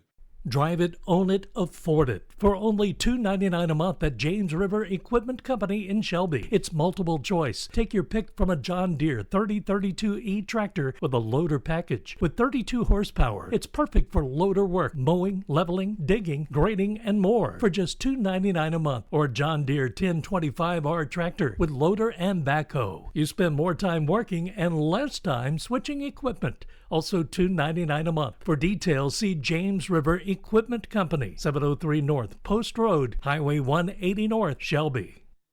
When you call Badger Plumbing Company in Bowling Springs, you get personalized service from owner Charlie Kennedy. Ask for Charlie. He not only owns the company, but he also does a lot of the work. Charlie is a veteran and happy anytime to help you with your plumbing needs. 980-403-5859. Again, 980-403-5859 for Badger Plumbing Company. From drain cleaning, sewer, repair, excavation, and general plumbing, serving Cleveland, Gaston, and Lincoln counties. Visit the website at plummingbadger.com. And we're back on Saturday Morning Sports Talk. They're talking about something else. Well, JP, I was going to let you choose again. You got NFL, baseball, or college sports, or make fun of Tom. What was the question again? Oh, Lordy. Good, go ahead and do it. Which topic? Baseball, Well, I was gonna say that. I football, was or gonna say college that. I was going to say make fun of Tom, but I don't really know much about Tom to make fun of. That's it. Just so- baseball or football. What you want here? Football. Football. We'll go to football. Jeez, things we got to do with this kid. Terry, was you here? Was you and I think Zach was here, and you guys might have been not here. Were you and Tom here for the discussion with Tepper and his wife in the draft room? No, they were not. He was not here. So you have not seen that. I'm gonna let when Tom gets back. I'm gonna go over a couple of other things. We're gonna talk some NFL football and corgis. Games with less than 200 yards passing the last 2 seasons. Okay? Games with less than 200 yards passing in the last 2 seasons. Well, you only played, 34 games in 2 years? The Bears had 28 games under 200 yards. The second worst is the Carolina Panthers. Oh, great. 26 games under 200 yards passing in the last 2 years. Yeah.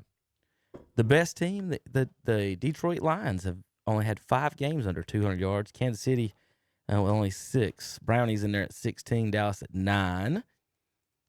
There was something. What's Dak Prescott doing in a walking boot, Terry? Who knows? You don't. Sorry, Terry. The team you're picking to win the Super Bowl. Why is he in a walking boot? Why is your marquee quarterback in a walking boot? I don't know. Probably tweaked it in practice. New equipment. I don't know. You know. Here's the NFL owners by wealth. Our Panthers owner, Mr. Tepper, is the 3rd richest owner in the NFL. Robert Walton, the Denver Broncos, worth $77 billion, Tommy. Crazy. He could buy the next 4 richest franchises. Yeah. Just pay them off. The least richest is the Bengals, Mike Brown. Steelers, Art Rooney. Of course, the Packers are publicly, or I don't know how to explain that, publicly owned, I guess. You buy shares. Yeah. Jimmy Haslam is $8 billion, Tom, for the Browns. Jerry Jones worth $13.8 billion for you folks out there. He is the 6th, am I counting that right? 7th richest owner in the NFL. When he pays Dak Prescott, he's going to follow him further. Might have to pay him off. He's walking around in a walking boot. Yeah. Let's see. There goes those 2. Oh, yeah, I did have a video to play for NFL. Wanted to wait for Tom to get back. Now, this is your Panthers. I mean, you guys weren't here. We let Zach comment on this, and Chip's already seen this. So, Terry, this is the draft room for the Panthers. Inside the draft room for the Panthers, you see the head coach sitting there, Dave Canales. And right next, Tom, to the head coach. Do you know who that is? The female? Yes. No. That is Mrs. Tepper. Oh. Terry set up on that one. You ever seen Jerry Jones' wife sitting in the war room next to the head coach? Do you think if she was sitting next to the head coach that she'd be giving advice to the head coach on who to draft? Maybe she knows more about football than we think. That's exactly what she was doing. Chip, hit the button. He's like, would you trade up for the guy that I like? I said, yeah. So she wanted them to trade up for the guy that she liked. That was the GM she was talking to next to. That's the guy next to Canales over here. It'd be Dan Morgan. Then. Is I guess Dan Morgan, the general manager there, sitting with Canales. And well, that's like Jerry Jones's grandson. Yeah, that's what Zach said. Look at Canales' face though. I thought it was Canales talking to her, but then no, it was whoever's talking back to her is off camera. But watch his face during all, just the looks and. Terry, have you ever seen anything like this before? Like I don't. It just blows my mind. Like it's we have scouting departments. Not we as in Panthers, but NFL teams. You have scouting departments. You have head coaches, assistant coaches. How many people are in that room right there? Not even counting the people in the coach's office that are more qualified to answer whatever question than she was about to be right there. And this is the sideline reporters are now in here trading up in the draft for the guy that she likes. I was getting ready to say, this is like putting the head cheerleader on the school board. You know, I mean, this is just stupid. I mean, whatever. I mean, I'm not being gender biased here. This could be like a son or, you know, anything like that. You don't have any kind of background in it. You don't. Yeah. Jerry Jones has been doing this for 25 years. It ain't worked. Once they took put the salary cap on him, what I mean by Jerry is the owner being involved in the actual football. What other owner is sitting in a draft room making trade up, trade down decisions that's worked out? Can we name anybody? Robert Kraft didn't sit in there, did he? I don't know if I've ever seen Kraft in a draft room. This was part of the reason I grew up a diehard 49ers fan, and planned to stay that way until the DeBartolo York family squabble started in the early 2000s, and Jed York took over operations and started mingling with it. And this is when they still had Bill Walsh as a special advisor, basically as a special assistant to the GM. And he was overriding Walsh's selections in the draft. Bill Walsh wanted to draft Jake the Snake Plummer at quarterback in the late 90s as an heir apparent to Steve Young. York overrode him, and they drafted Jim Druckenmiller. Who? Exactly. But they did this with several drafts, and this was the beginning of me starting to lose my passion and my interest in basically not being a Niners fan or a diehard Niners fan anymore. This is what ownership can do to a fan base, and we've got a front row seat to it right now. Just wild. Terry, like, I got an answer for your other question, though. Go ahead, whichever one was. What was the question? We're going back to Dak Prescott. Oh. It said it was precautionary, said he was with his doctor, and his doctor said if it ever becomes a little sore, put a boot on it. And he said that's what he's doing. He's getting older. And he says, I'm just protecting my foot. He said that way it's better supported. And he put a boot on it, and he said no more than that. He says, I am okay. I'm okay. That's why I'm in a boot. No, that's what he said. No, it's got on here. It's got on there. Snap had a nasty surgery 4 years ago. That sounded like the biggest load It of said a horse couple of crap I've hard ever heard days in my of training. life. Listen now, it says a couple of hard days of training, and you get a little sore, and you're going on a fishing trip, and you want to protect it and make sure that things don't get worse. Literally is absolutely nothing. So people are reaching, trying to make things like Tom so it's nothing, that aren't true. So I'm wearing a boot. I'm getting older. Have to take care of my body. But have to be smart. I practice I can hard. take precautionary lessons sometimes. Kevin, just sit back. I practice hard. Tom, be quiet. And I'm sore. Tom, you have so no when clue. Myles Garrett hits me, I'm going to be fine. Tom, we are talking about your. Don't worry about it. Your I'll be Super wearing Bowl the champions boot. coming up. When Myles Garrett tackles me, I'll be wearing a boot, so I'll be fine. Nothing to see here. Tom, this is when the dumbest. No, it's not the dumbest thing you've ever heard. It's fine. It's fine. You know? My arm's in a sling. Oh, Your arm okay? God, here we Fine. go. Good. Here we go. Precautionary sling. Kevin, you need to get a camera that's just on Terry and Tom when they start. We just need a split screen. It's like the debate. It's like the debate. I would rather him have a boot than go through what Cleveland went through with Watson. Okay? Is he I'll injured? take that any day. It's not a. I mean, it's not y'all even a have such a comparison. malfunction up there in Is he Cleveland. injured at all? Like, what's the Yeah. what's the See, injury? like, It got he's sore. Like, he's like He trying to- asked his surgeon, and his surgeon said, just put that boot on for So stability. you're sore from practice, but you're going to make You it know- through a 17-game season. Yeah. Every time they have practice, he takes it off, Tom. I'm sore from Hello. practice. Hello, Don't worry, I'm Quarterback's not going trying to practice this to year. play 17 straight games when people are trying to kill Tom, me for He's real. won 2 playoff games in 10 years. Tom, do you understand in our league we play hobble against out there. mediocre teams? Do you understand that Philadelphia, A the Redskins, and the Giants have nothing for us?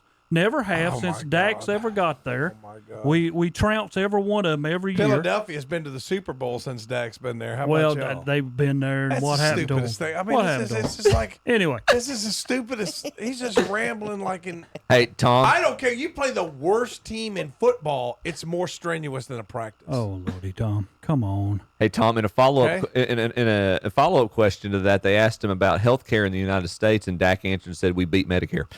That's right. That's right. He did. And anyway, we got a cupcake schedule coming up. So in week 1, we play your so-called Cleveland Browns. better be a cakewalk for us. I think they actually are called the Cleveland Browns. You know. You know what? He just let him talk. Just let him talk. This is we're adopting the Trump You got Trump some guy strategy on for y'all's debate. Just end let him go. named, what's his name? Garrett. They say he can play. Well, he'll never touch Dak. He's just a defensive player of the year. He'll never touch that. Okay. He's not going to do more. We need to mark this date down. I want to never touch that. July 13th. You might need 2 boots after Miles Garrett is done with him. Might need you another boot. Boot out the door. Tom, other than that, you got any other football, You don't want football Tom news? to talk. Go ahead, Tom. While you're talking, I'm gonna start talking. Okay, go ahead. What are you talking about? No, I mean, Kevin, I've been kind of in the baseball zone, but football's, in a month we're going to be looking wide open. Yeah. It's kind of creeping up on us, Yeah. So I guess I pay a little bit more attention to it once you start getting to the preseason, because that's when it's kind of fun. You're going to kind of see this. There's always a couple of hero guys that you want to make the team and all that stuff. But we'll see. That's the dumbest answer I've ever heard. I saw the dumbest answer I ever heard was I there's can't nothing wait wrong. to preseason until we see some guy that we hope make a team. Is that your little doggy voice? Is that the way you talk to your dogs? I at mean, home, my Terry? goodness.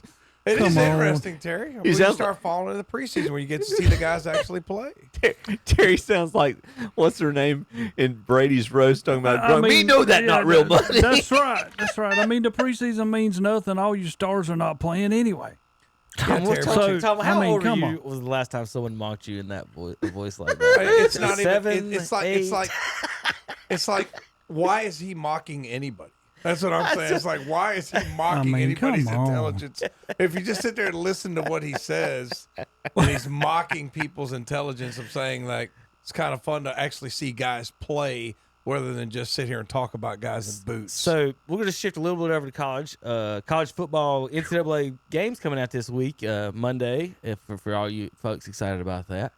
But this is the folks, we got all kinds of movement and teams moving around. It looking like Florida State and Clemson's trying to do a package to one of these conferences. Big Ten says your academics aren't good enough, Tommy, so they're trying to keep them out academically. SEC can't make that argument. SEC cannot make the argument, but the SEC really don't want them for what I'm gathering. It's really remarkable about how bad they're rated academically. Mm-hmm. They are really rated bad. The Big 12 is looking to poach. So there may be a reemerge from the Big 12, and there's even rumors of them poaching Big 10 teams as well as the big ACC teams, and they end up being the big guy. And they're looking at poaching Ohio State and Michigan, Clemson and Florida State, and them swooping in and taking all the teams. So there's a lot of rumors swirling around. Don't know who's going to be where. Question right now for you: If Clemson, and it sounds like Clemson and FSU are adopting a pretty sound strategy, pairing up together. If the ACC loses them, is that the end of the ACC? No. The State's still in it. They were added. They were added to it late anyway. Who cares? Yeah. Let's forward to Carolina. Now, Carolina State. The reason they can't get in the Big Ten is because of State's academics, Tom. And North Carolina wouldn't let them split up. So Carolina's not going to be able, and State are not going to be able to join the Big Ten because State's academics did not measure I up. thought State's academics, were pretty good. The engineering school, veterinary school, and North Carolina, they weren't good enough. So anyway, wow. Well, whatever it was, the combination of the two, that's the negative for the Big Ten is that they don't want both of them. They only want one of them. So there's a lot. We don't know what's going to happen. I'm just telling you, everybody's got their own rumors and The voices in it SEC right now. doesn't want FSU and Clemson. Not at the price they got to pay. Oh, okay, I got you. Think about it. If you're the SEC. And you're Alabama and you're Georgia and you've been trouncing these garbage teams like Vanderbilt and Mississippi and all these years saying, we've got an SEC schedule and you don't play nobody that couldn't beat Appalachian State. Do you want to bring in teams that can beat you?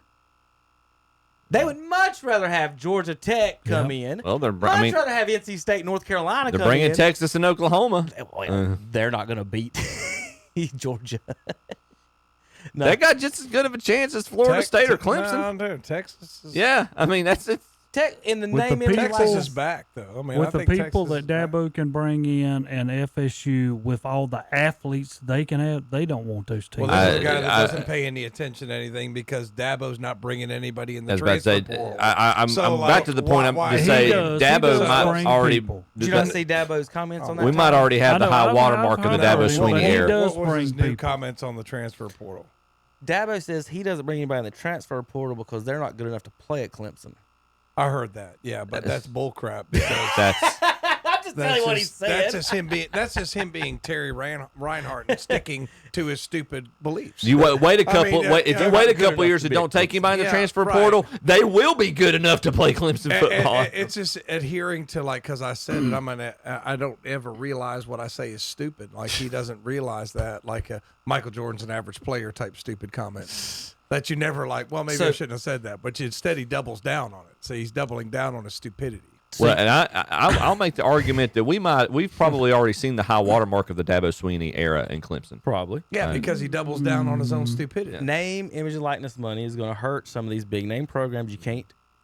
How much money can you pay people on the table at the church in Clemson as opposed to paying them over the table with a check from the Chevrolet Texas place? A&M or whatever. Or Texas to Texas A&M, but all the money there. Don't you think you at an overall pace, though, we're downgrading college sports all totally together? I'm not going to argue that. That's a totally different point. I'm saying that if you don't play the game, you're not going to have That's the what players. I'm saying. All your elite teams like Alabama, Clemson, I mean, you take all your elites, Carolina, they will be downplayed. Like Vanderbilt and them will never, ever have a chance because they're not going to be able to do that. Vanderbilt never had a chance anyway. Well, I'm just saying, but they never will.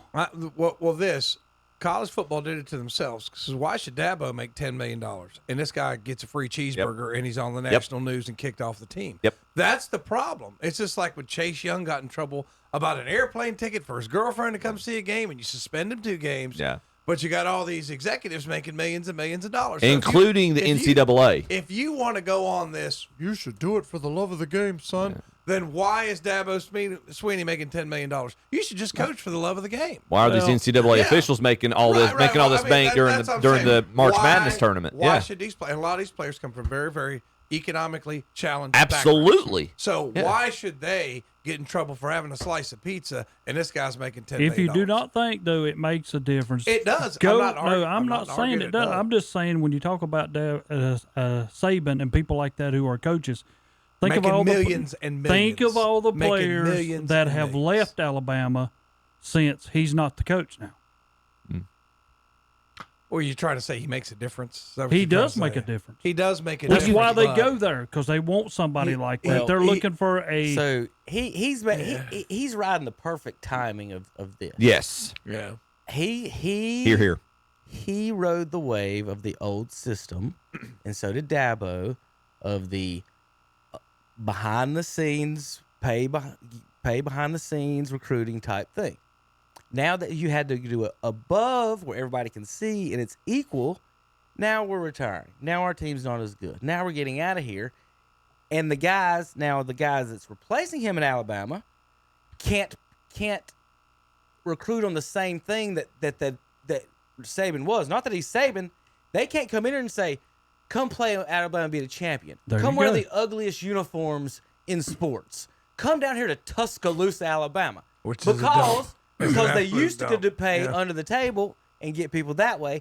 Now that everybody's over the table, they can't outbid There you go. the teams over the table. It's part of the That's why reason people it ain't got are nothing to do with leaving. Saban, They have it's their got to do with way the out. rules change. It's part of the reason that Saban had so much animosity towards Jimbo Fisher and Texas A&M. A&M was his primary competition in the SEC in terms of attracting those recruits, because A&M is putting up more money through NIL and through the transfer portal and through all these new means than any other school. And Saban's like, I got a question. You took my game from me. I got a question for you two. You can't ask Tom because he's an elitist in this conversation. Whatever. He's an Ohio State fan. Whatever. Would people like Tom be upset, and Alabama fans, because they're in the same boat on this conversation, be upset and think that college sports was ruined if NC State and North Carolina became dominant in the next 15 years as opposed to the big names? If North Carolina won 5 championships and NC State won 5 championships in the next 10 years and Ohio State and Alabama didn't win nothing, would there not be calls across the nation of what happened to our college sports? Oh yeah, sure. Oh, it would. Of course. It would. Of course. Thank No, you. there's no doubt in my mind it would. Thank you. Because that's what's happening now is the Alabama fans are freaking out. Yeah. Because they lost College players on sports is account of over. Saban retired. Football is over. Or what happened to our game? It's it's even now. Take the L. Ohio State's losing players. I'm not saying. But Ohio State's losing players. What I'm saying is that's going to be the shift in the future. Well, it's that just there's going to be people upset, and they say it when someone doesn't win. It's always, well, this is a down year. Washington's in the championship. It's a down year. Florida State goes 12-0 in the ACC. It's a down year in the ACC. Oh, wait a minute. Ohio State goes 12-0. Alabama goes 12-0. Georgia goes 12-0. Good conference. Florida State goes 12-0. You see that the games they play, and that's what I'm saying. That's why they're freaking out about the Alabamas not being able to pay no more. Because someone in Chapel Hill, and here's what's going to happen, because they used to get the whole lineup in the depth thing. Remember that's what we used to talk about with the depth. Is that they could have everybody in the depth on the same scholarships and pay. But now Carolina can come in and look at your guy, that second quarterback, we'll give you $1 million. Yeah. And now that guy's not staying at Alabama. He's coming to play quarterback at North Carolina or NC State. And that's where it's going to make the difference in these schools. And that's why they're upset. That's why Nick Saban got out. Well, anytime that you have a new system that offers disruption to the status quo, yeah, you're going to have people that get upset about it. Certainly. But Tom makes a great point that all the time, those schools that are pretty good at football and do have the big traditions is that they don't have pro teams for the most part in their area. Ohio does, but the rest of them, a lot of Alabama does it, and you know, a lot of Texas ain't had a real football team and a pro team in 25 years. So, I mean, there's two relatively big named football teams in Texas, but I mean, it applies in some places. So this, all right, Tom. Here's one of the guys on the committee talking about how they're going to pick the playoff teams. You know, we're wondering about how they're going to pick those at-large bids. Well, here you go. When you mentioned a few minutes ago that making sure you help campuses get ready to host these 4 games. This is picking the home teams.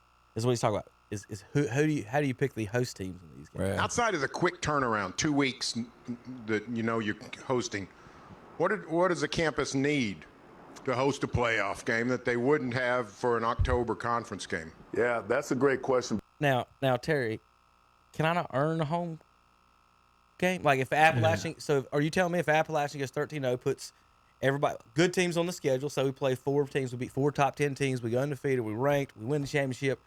Are you telling me because of our stadium or whatever it is, we won't be able to host a game? That's what they tell We could be the number 1 team in the nation, and that's horse hockey. Well, that's what they're telling you. That's not the only thing, too. Listen to the rest of this.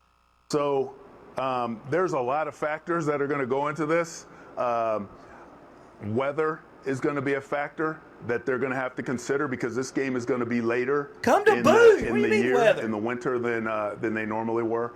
Hotels are a factor. Do they have the level of hotel that would be expected for a playoff game, and do they have the availability when we need it, right? Not once did he say anything about did your football team do well. Yeah. So basically, what he's really telling you, How can we even make if the most money? Appalachian was, they're not coming to Appalachian. How can we make the most money? That's what it is. Yep. It's always been the NCAA's goal. Those are the kinds of things that people need to keep in mind, but also, I mean, everything from ticket sales to managing how we distribute the tickets, all those kinds of things have to come into play. TV deals. It's not a game that they had been planning on for 6 or 8 months. So you're telling me that you don't have the infrastructure in place because you're told you have another game, even though you've already had 6, 7 home games. Yeah. Okay. I mean, it's just like, why can't people see through this BS? Why don't you just say We do. We can't make as. Now I will say this: if it's Appalachian State and Ohio State, so I say Ohio State's 10-2, Appalachian State's perfect record. You might say the game should be there. What they're gonna say? He couldn't do it. He couldn't do it. He couldn't do it. No, let me finish. Let me come finish. to Boone, scaredy cats. Why don't you be quiet so I can finish? I would say that they're going to say play the game in Ohio State because we can make more money there, and I would not agree with that. I'm not that he wouldn't let me finish. I know. It's not all. Everything is not about making the most money. Most things are. But It not shouldn't this. be, but it. But not this. This is supposed to be athletic competition based on fairness, not on, hey, how can us executives pocket another $1 million? That's not what it's supposed to be about. It is But it's just like, I mean, you see, I know it's not the same sport, but it's just like you got to come to our baseball academy and pay $5,000 if you want to play college sports. I mean, it's all about. Whereas what were we doing when we were kids? You went out to the local Parks and Rec and paid your $20 and got your T-shirts and stirrups and went out there and played baseball. Yep. But now it's just like and I understand. I'm a capitalist. I got like 5 jobs. I work. I like money too, but this is bad. I mean, not once did he say, let's do this on fairness. If one team had a better record than the other, then they get to host the playoff. He basically said whoever's got the bigger stadium is going to be the home team. Yeah, is that because what they can make the most money. If you're Ohio State, if you're all of those teams, and you can almost pocket 100,000 people, and I'm not going to have to go over here to App where they can only maybe put in 55 or 60. I've got another 40,000 people I can bring for money. That's well, even at that, and it's gonna sell it. Even at that. I would even say go far to say, okay, well, let's move the game to Bank of America Stadium because at least it's in North Carolina. Even though they should be able to play in Boone, you shouldn't have to travel for your own home game. Right. I'll hear the give Bank of America argument. Yeah, like that would at least on the condition that only 5% of tickets can be sold to anyone outside the state of North Carolina. Yeah, you need to or a lower percent. Yeah. Or yeah. Do you? Because you don't want to say, oh, we'll go to Bank of America, and then all these jackwhacking Ohio State fans fill up the stadium. You want Appalachian State fans. Let's back up a second. Yeah, back up a second. What's that? The esteemed owner of Bank of America Stadium, he ain't gonna work anything out with that. You know that. Well, I know that. No, he will if you write him a big enough check. Yeah, a big enough check. If he gets a big enough cut up, he's more excited about having a Beyonce concert. Yeah. No, but Tom, I was thinking that in my head before you even said it. Would that be an option? I don't know how I feel about it. It should be on campus, like it should. It's a home game. Give them a home game. I'm using App as an example, but they're gonna do the same thing to Chapel Hill. Chapel Hill don't have the infrastructure. Keenan's not a big. I mean, Keenan's 60. 50, yeah, Keenan's not huge. I mean, it's. But you've got Raleigh, which would have the hotels and all that stuff. But we don't. I mean, we can't put in 100,000 people in there. And Raleigh could. Well, that's the other. No, it's a 70,000 foot seat stadium. Carolina's not going to play a bowl game at Carter Finley. They're not going to do that. Well, I'm just saying. That's what I'm saying. But listen, what I'm saying. He was talking about hotels and all that other stuff. Right. It was all kinds of. Yeah, okay, so the Raleigh market was plenty. Yeah. The stadium is not. Wake County is the biggest county in North Carolina. But the stadium is not. Tom, he's talking about because you guys can host. Because you guys can host 100,000. Yeah. We can only do 70. Yeah, so there's 30,000 people that we'd not be able to get in. That would fill up Boone. So that, that's it. That's what he said. I think we all heard it. Is whoever's got the biggest stadium will be the home teams. all these jackwagon executives like him have got to make their $8 million or whatever they're making, and it's just bull crap. And you know how you're going to really figure it out? It's just, man, when it comes down to the end, and all of a sudden somebody jumps over somebody, and then they're going to say, "Well, this is how come we're going there." Because it's going to be your big-time schools who have the most capacity for this to happen. I agree with you, Tom. I mean, I support capitalism, and the profit motive is not intrinsically evil in and of itself. But when the profit motive becomes the primary motive, that's an issue. I mean, it's about the kids getting to play a game that they earned. They earn the right for a home game more than an executive has earned the right to make $1 million for doing nothing. And to make the decision and to override it. All right, JP, we'll take a break. We come back. We'll finish up with baseball and NASCAR, KTCBroadcasting.com. Mowing time is here. Time to head south and see Boyd Tire and Appliance on Main Street in Clover. There you'll find a big selection of Gravely, Aaron's, and John Deere mowers, steel chainsaws, blowers, trimmers, and more.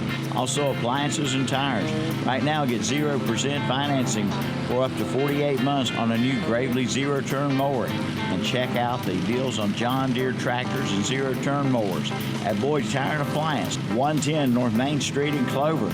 Online at BoydTireandAppliance.com and see their page at What'sUpShopper.com. Grizzly the Greeter says there's always something special going on at Blessed Buildings and Tiny Homes in Cherryville. Right now, Blessed Buildings and Tiny Homes will pay your first month's deposit on buildings when you sign up for free auto pay and 36 months rent to own. Come in for all the details. Also take 10% off play sets, but hurry, limited supply. and buy a new tiny home and get a free 11 light pre-hung door. That's Blessed Buildings and Tiny Homes. Highway 150 East in Cherryville, right across from Ace Hardware. Online at blessedbuildings-tinyhomes.com. The Yamaha Get Out and Ride sales event is underway at Full Throttle Power Sports in Lowell. Get 3.9% APR financing and up to $3,500 cash with approved credit for qualified buyers. But that's not all. Suzuki Fest is underway with 2.9% APR financing for 36 months for qualified buyers. And get the hottest ride of the summer with the Yamaha Slingshot with no money down or 5.99% APR financing for qualified buyers or $1,000 in customer cash. Come in for the details at Full Throttle Power Sports, 101 Indian Walk in Lowell. Online at ncfullthrottle.com. Are you ready to take the next step in your HVAC career? Cleveland Community College is actively searching for a full-time HVAC instructor to join our team. As an HVAC instructor, you'll train the next generation of HVAC technicians, sharing your knowledge and expertise with students so they can be successful in this high-demand field. Enjoy a 9-month schedule with a comfortable 35-hour work week and outstanding benefits, including North Carolina State retirement and comprehensive health insurance. Join a community of professionals that values growth, innovation, and collaboration. Visit clevelandcc.edu/employment to learn more about this position, as well as other open faculty and staff positions at Cleveland Community College. Over 10,000 square feet of fun. We're talking about Nuggets Power Sports on South York Road, Highway 321 South in Gastonia. At Nuggets Power Sports, you'll find ATVs, dirt bikes, go-karts, and UTVs. All top-of-the-line brands, including Trailmaster, Apollo, Victory, and Lynn High. And they offer financing by Lindmark and Southern Loans. Get free 90-day layaway, plus they have a complete parts and service department. Shop 10,000 square feet of fun at Nuggets Power Sports, 5001 York Highway 321 South in Gastonia. Call 704-830-8137. Open Tuesday through Friday, 11 to 7, Saturday 10 to 5. Find them on Facebook, too. Francis Brothers Used Cars, now in their 55th year in business, has proudly served the people of Cleveland and Rutherford counties since 1969 with a great selection of nice buy here, pay here cars, trucks, vans, and SUVs. Don, Bino, and Casey invite you to check out their inventory. They look forward to helping you get your next vehicle and offering oil changes, OBD inspections, brake works, shocks, axles, and CV joints in their service center. Francis Brothers Used Cars and Service Center, 134 North Main Street in downtown Boiling Springs. See them for your next automotive buy or service. Your trusted utility construction professionals is Fuller & Company, located right outside of Cherryville and Krause. Since 2007, Fuller & Company has been doing qualified boring, tunneling, and utility installation, from water and sewer to trenching, even tunnels and shafts, along with water and sewer repairs, plus new water and sewer service installation. Fuller & Company, off Highway 150 in Krause, supporting our local community. Online at fullerandco.com. The NASCAR Xfinity Series is headed to Pocono. Side by side, everybody, all 38, they head to turn 1. To race on the most unique track in NASCAR. Here comes Austin Hill. He'll swing back to the lead. Mayer to second with a tire up. Barry's in the wall, right in front of us in 2. It's the Explore the Pocono Mountains 225. Saturday, July 13th at 2:30 on Carolina Country WCSL, 92.9 FM, 1590 AM, online at ktcbroadcasting.com. When you need painting or remodeling done around your home or office, do what I did. I called David Linhart at Linhart's Painting and Remodeling. From residential to commercial, Linhart Painting and Remodeling will do a professional job that you'll be proud of. They offer free estimates and are licensed and fully insured with over 35 years of experience. Call David Linhart at Linhart's Painting and Remodeling. Call 980-429-5192. Again, 980-429-5192. The Yamaha Get Out and Ride sales event is underway at Full Throttle Power Sports in Lowell. Get 3.9% APR financing and up to $3,500 cash with approved credit for qualified buyers. But that's not all. Suzuki Fest is underway with 2.9% APR financing for 36 months for qualified buyers. And get the hottest ride of the summer with the Yamaha Slingshot with no money down or 5.99% APR financing for qualified buyers or $1,000 in customer or cash. Come in for the details at Full Throttle Power Sports, 101 Indian Walk in Lowell. Online at ncfullthrottle.com. Wait, don't you just hate waiting? Well, I do too.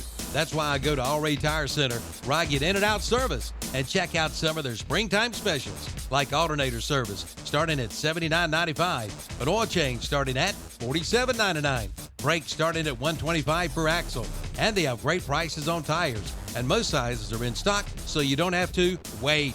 Visit your nearest Alray Tire Center, West Main Street, Forest City, Lower Dallas Road in Dallas, East Main Street in Cherryville, West Dixon Boulevard, Shelby, and Carbon City Road in Morganton. On the Go Quick Lube in Falston is not just oil changes. They have tires for all cars with names like GT Radio, Hankook, and Toyo, plus interstate batteries and wiper blades. Of course, they do oil changes featuring Castrol, Motorcraft, and Rotella diesel oil, and they carry diesel truck fuel filters. Plus, they're an official North Carolina inspection station. For quick service with competitive pricing and professional technicians, head over to On the Go Quick Lube today. 3716 Falston Road, Highway 18 north of Shelby, and go Burns Bulldogs. And we're back on Saturday Morning Sports Talk with Kevin and the gang. Welcome back to the broadcast. Got some baseball for you. Tom, I defended your honor this week. Oh, you did? I did. Let's somebody talk about umpiring, I guess. No, it was not umpiring. It was your Cleveland Indians. Oh. They made a art thing here of the Final Four teams since 2014. And here's the graphic.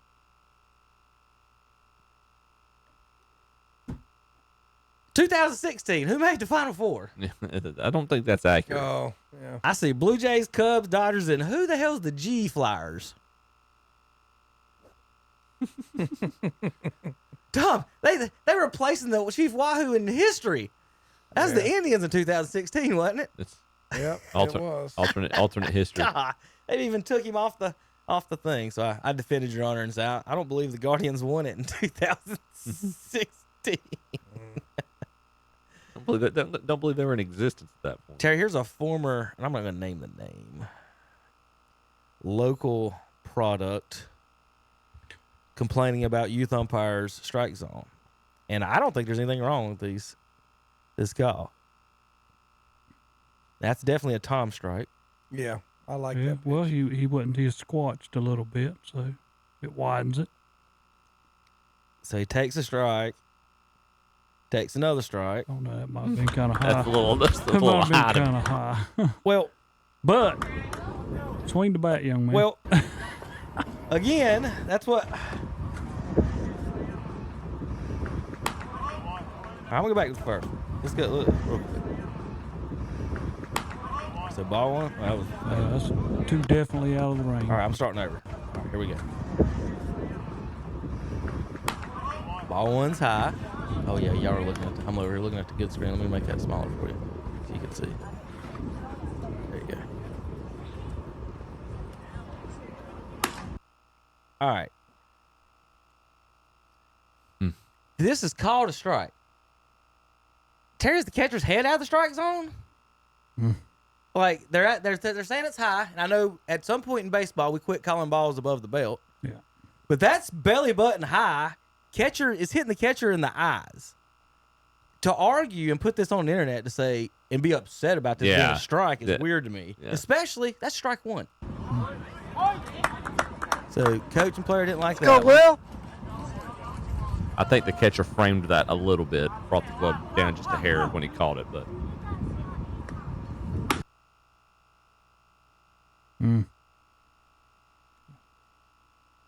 That's high.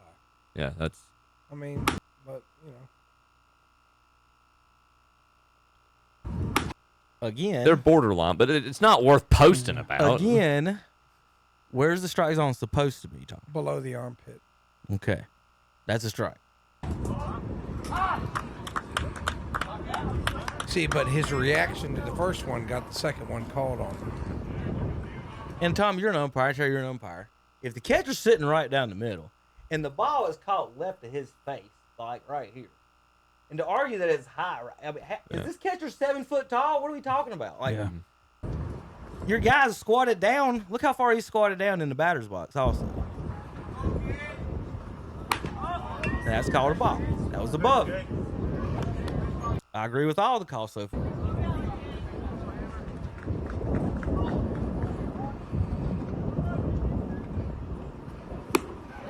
And then he strikes out swinging. It is not the umpire's fault you struck out. No. It is not. And this drives me crazy. And this guy is he played baseball in Major League Baseball. He's from around here, and he posts his teams and does his travel ball things all the time. And he's complaining about my guy getting forced to have 2 strikes on him and because 2 balls out of the zone and this and that. And Terry, I know you got umpire youth way more than Tom does. Tom, you're seeing a little bit different level, but like Terry, I can't stand these kids and everybody just sitting up here looking for walks. Like just that was out of the strike zone. It was missed by this much. And I tell mine, I'm like, your mama came to see you swing the bat. She does not care if you walk to first base today. And being argumentative over these borderline ones in youth is just weird. I think. Go ahead, Terry. Yeah, I think a lot of times you coach as if you umpire. And when I had our teams that I coached, I wanted you to be aggressive. You didn't step in there to dag and walk. I mean, that's out. We went up there to swing the bat. If you see one, whether it's first pitch, second pitch, whatever pitch, swing the bat. And that's how I am as an umpire. And especially with younger kids. So younger kids will stand up there and put the bat on their shoulder and just stand because they want to walk or they want the coach pitcher to come in and pitch to them after so many. Have you not seen some of the best hits you've ever kids swinging at high baseballs? Some of them. In the eyes. Yeah. A lot of kids will swing at that more than anything. Go back. And we're arguing chest high strikes. Go back and watch Pete Rose's 4,000th hit. It was up and out of the strike zone. But now Pete Rose launched a lot too. But that too. Like I was doing a game about this level. Well, how old was that kid? 15? That was high school. Yeah, high school. 15, 16. Kid been on the bench the whole game. Been on the bench the whole game. Okay? Gets in the game. Takes 3 pitches. They were all out of the zone. They were all bad pitches. So now you got 3-0. You've been on the bench the whole game. 3-0. Here comes your cookie, right? Mm-hmm. You've been on the bench the whole game. So what do you want to show the coach in that situation? This is why I shouldn't be on the bench, coach. Because when I get the 3-0 cookie in an 11-0 game, I'm going to crush it. Yep. What's he do? Boom, right down the middle, takes the cookie. Because somebody's daddy told him to do that. Go ahead and take that pitch, son. And then the 3-1. What do you think it is? Terry, I doubt another take the pitch. No, the cookie. Right down the middle. Okay? Next pitch, up and out of the zone. Walks to first base. Congratulations, son. You sat on the bench for 2 hours. You finally got a chance. You got 2 cookies. And because your daddy tells you to take pitches, now you're on first base in an 11-0 game. The 3. It's not even. It's not even the kid's fault. It's not the kid's fault. The kid has been taught incorrectly by people that they write checks to. You've been taught incorrectly. Son? It's 3-0. You've been on the bench. We're not looking for base runners in this game. You're only in the game because it's decided. Swing the bat and show the coach why you don't belong on the bench. But we don't do that. I was about to say, Tom, you're not going to be. He's not going to look at the lineup and be like, "Well, Johnny got a walk last time. That's what I'm saying. It's just, you got a double. I might put him in next time." And you wonder why hitting's down in pro ball. And then you wonder why. You wonder why, because you're writing checks to people who are teaching you incorrect things. Only 10. This is the argument this week on the internet. Is Arraez being named to the All-Star team, and people are saying he shouldn't be on the All-Star team. That's correct. He's hitting .310. Yeah. There's only 10 batters above 300. Above 300 in Major including League Aaron Baseball. Judge. And that's obviously your best here. Yeah. Y'all were worried about him for a while. It seemed like there used to be like 100 guys. He's about the only guy I'm not worried about at this point. So, I mean, the guys can't hit because they don't. It's like, what are you being coached to do? Yeah. Take the first pitch. Why? He's trying to get ahead of pitch. You. Yeah. Mm-hmm. Sometimes it's just man. First 2 pitches are your best pitches to hit. Yeah. The pitcher is going to try to throw. One of those is going to be a fastball. But you have over to the plate. understand. Right. One of those is going to be a fastball over the plate. Hit one of those pitches. Yeah. The kid loses either way. Because if he's in there and it's 3-0, Tom, and your coach over on third tells you to take a pitch, and you just come off the bench, he shouldn't. But I'm just saying, he tells you to take one. But next thing you know, if you swing, well, I'm never putting you back in. Depends on what happens. Right. That's the other thing. That's what's going to happen. I'll never stick you back in because you didn't listen to me. The 3-0 pitch. Now the 3-1, I agree with you wholeheartedly. The 3-0 pitch. The 3-0 pitch. So you better make sure you make good contact with it, because if you get underneath it, pop it up to the catcher or something, that you're not coming back in. Who cares if you pop it up when you're 11-0 game? I know that. I'm just you know that, but that coach is never putting you back in. 67. You ain't in the game anyway till it's 11-0. I agree. 67 players in 1995 were over 300. I know. 67 players. 10. There's only 10 right now, and they're saying they shouldn't be all-stars because that's they don't the hit for dumbest power. thing in the Cardinals world. have a guy in minor league baseball right now who's a giant super athlete human being, and they don't have him up because he don't hit it in the air, Tom, but he's batting like 350 down there. It's just dumb. It's and we've got guys batting DH, batting 210 and Tony 190. Gwynn wouldn't be an all-star. Tony Gwynn wouldn't be an all-star. 67 players, 300 and over. Okay. Derek Jeter wouldn't be an all-star. Here's players that didn't get to 300 or right under. Here's people who are 290 and over. I'm going to list some names. You ready? Barry Larkin, Brady Anderson, Omar Vizquel, 297, Raul Mondesi, Fred McGriff, Greg Jeffries, Tino Martinez, Chili Davis, Todd Hollingsworth, Jason Giambi, all of those at 290 or more. I just named 10 people, and there's only 10 in Major League Baseball above 300 right now. I just named 10 people, kind of all-stars or whatever, that batted 290 something. Like, so they're arguing about the pitchers are the best ever, I guess, or what it is. No. It's the approach of swinging straight up. Yes. I believe. And back in 1995, you didn't have the computer box to where you couldn't Greg Maddux a batter. You know what I mean? Yeah. So if you look at some of those pitchers back in the 90s, they called like we call our recreational leagues. I mean, they are like super criticizing umpires. A ball that low out of the zone. Oh, they are. Oh, it wasn't in the computer box. So And they can go back and prove that. But my thing is, if you're throwing a good, consistent pitch, you used to be able to give that. And if you're getting the corners, also the batter's got to swing at those. Yeah. So if you're not giving the corners, the batters aren't going to swing. They're going to hold. They on don't that bat. learn to hit that pitch. The one thing my dad always said, and y'all know this better than I do, and the one thing I agree with my dad on with this. Wherever your strike zone is, now obviously that you can take that to an extreme, but generally speaking, whatever your strike zone is, as long as it's consistent with both teams, within reason. Yeah. Within reason, it's. I don't think you're going to get any complaints. But I get so mad at people though when they question your first strike, and I'm like, what the heck? Because my whole deal is here. If you are a good batter, okay, that means nothing. That's only one pitch. Mm-hmm. I've got two more that I've got a swing and miss. You know what I'm saying? Yeah. That one did not put me out, so I don't worry about that. Well, if you listen to the good coaches, say you call a pitch strike one.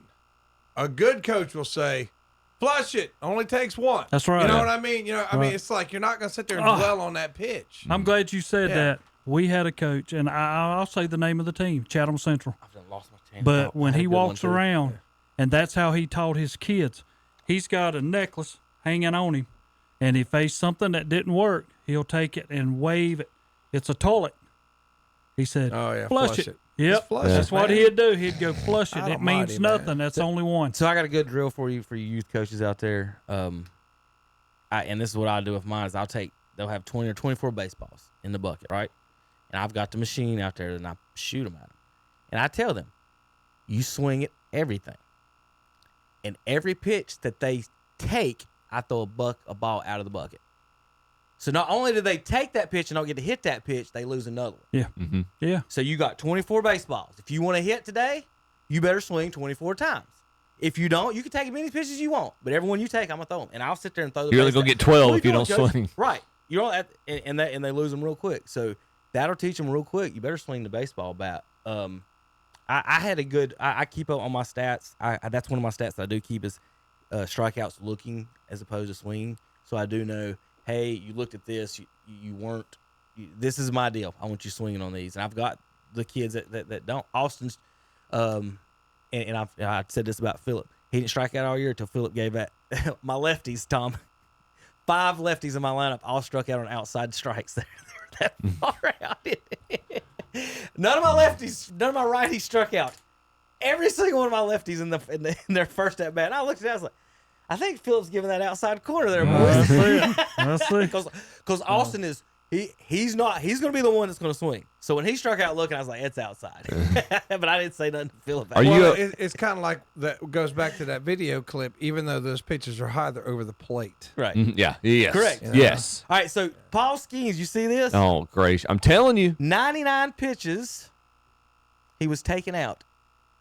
Yeah. After 7 no-hit innings, 99 pitches, they take him out. That's new. That's that wrong? School baseball. Was that wrong? Yes, it was wrong. Yeah. Yes. When I got a no-hitter going in, Yes. Coach, don't take me out. I don't care how many pitches it is. Yeah. I don't. Yeah, I agree. and I agree. he wasn't laboring. Do you know? they think? But do they think about that? Do they have that same mental aspect, Terry? Is that what They're thinking he's a young rookie, and as he built up his arm enough, obviously, and they were looking at 5 more years of having him, and they don't want him having Tommy. Terry, you John got surgery. Pocono pick this week before you get out of here? Kyle Busch? No, Martin Truex. All right. Yeah. Here's the largest cities in America compared to that don't have a baseball team compared to teams that do have a baseball team. Terry will trade with you, but don't bring what he's supposed to trade. Is that a trade? That's not a trade, Terry. That's a steal. It just comes in and takes stuff off your wall and don't even put $1 up there. All right, so Charlotte. So I'm gonna eliminate states that already have teams. Mm-hmm. So San Antonio, no. Dallas, no. Jacksonville, no. Austin, no. Fort Worth, no. San Jose, no. Columbus, no. Charlotte is the largest city in America without a baseball team. They're 8th largest city in America without a baseball team at 900,000 folks in the area. That would put them 11th in baseball. Albuquerque, I told y'all about them. They're down there at 560,000. They got as many as Milwaukee, more than Atlanta, Kansas City, Miami, Oakland, Minneapolis, Tampa, Anaheim, Cleveland, and St. Louis is the lowest populated city, 280,000. Tom, do you know that was the Very smallest proud. one? Yeah, it's because if you've ever been to St. Louis, you understand why. Pittsburgh is the next lowest populated city, then Cincinnati, Anaheim, and Cleveland. Cincinnati and Cleveland got the all the sports, Tom, and Columbus sitting over here with all the people. Because Columbus is kind of, you have to understand, Ohio State. Columbus is like the Charlotte of Ohio. Mm-hmm. Everybody leaves other places and goes there if they stay in Ohio. Yeah. So, I mean, most people leave Ohio and come here or Charleston, South Carolina, Myrtle Beach. But if they stay in Ohio, it's kind of funny. I had a couple of my relatives that came down to Myrtle Beach, and they came to my house in Shelby. They went up to my mom's like, "How do you stand it here?" It's like we talk about this bright sunshine. It's so hot. Beats so down on you. There are like the people that leave Ohio or the people that hated the cold. Mhm. But you got to understand, there's people that grew up there that hate the heat, and that's why they don't they don't like coming. I remember my cousin Patty went down here. I said, "Do you like it down here?" "Oh, it's way too sunny." Way too sunny. Doesn't say hot. Way too sunny. See if y'all can guess what this list is. This is this year's list, 1 through 12. The Dodgers have 12. Detroit's got 1. Cardinals got 2. Guardians got 7. Yankees have 8. I'll give y'all 5 seconds, and I'm going to tell you what this list is. This is the number of players that have went on paternity leave this year. Oh, wow. Paternity leave. The Dodgers have 12 people who've knocked somebody up this year. Well, that's good. Don't knock it. I got 12 on my own. Leave me alone. All right?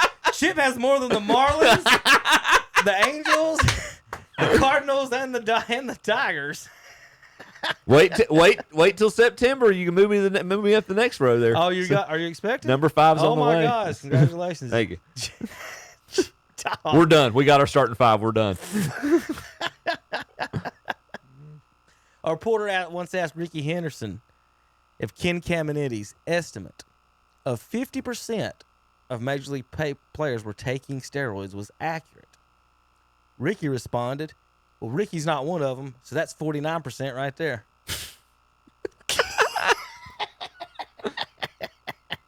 It's kind of funny. I was listening to Will Clark.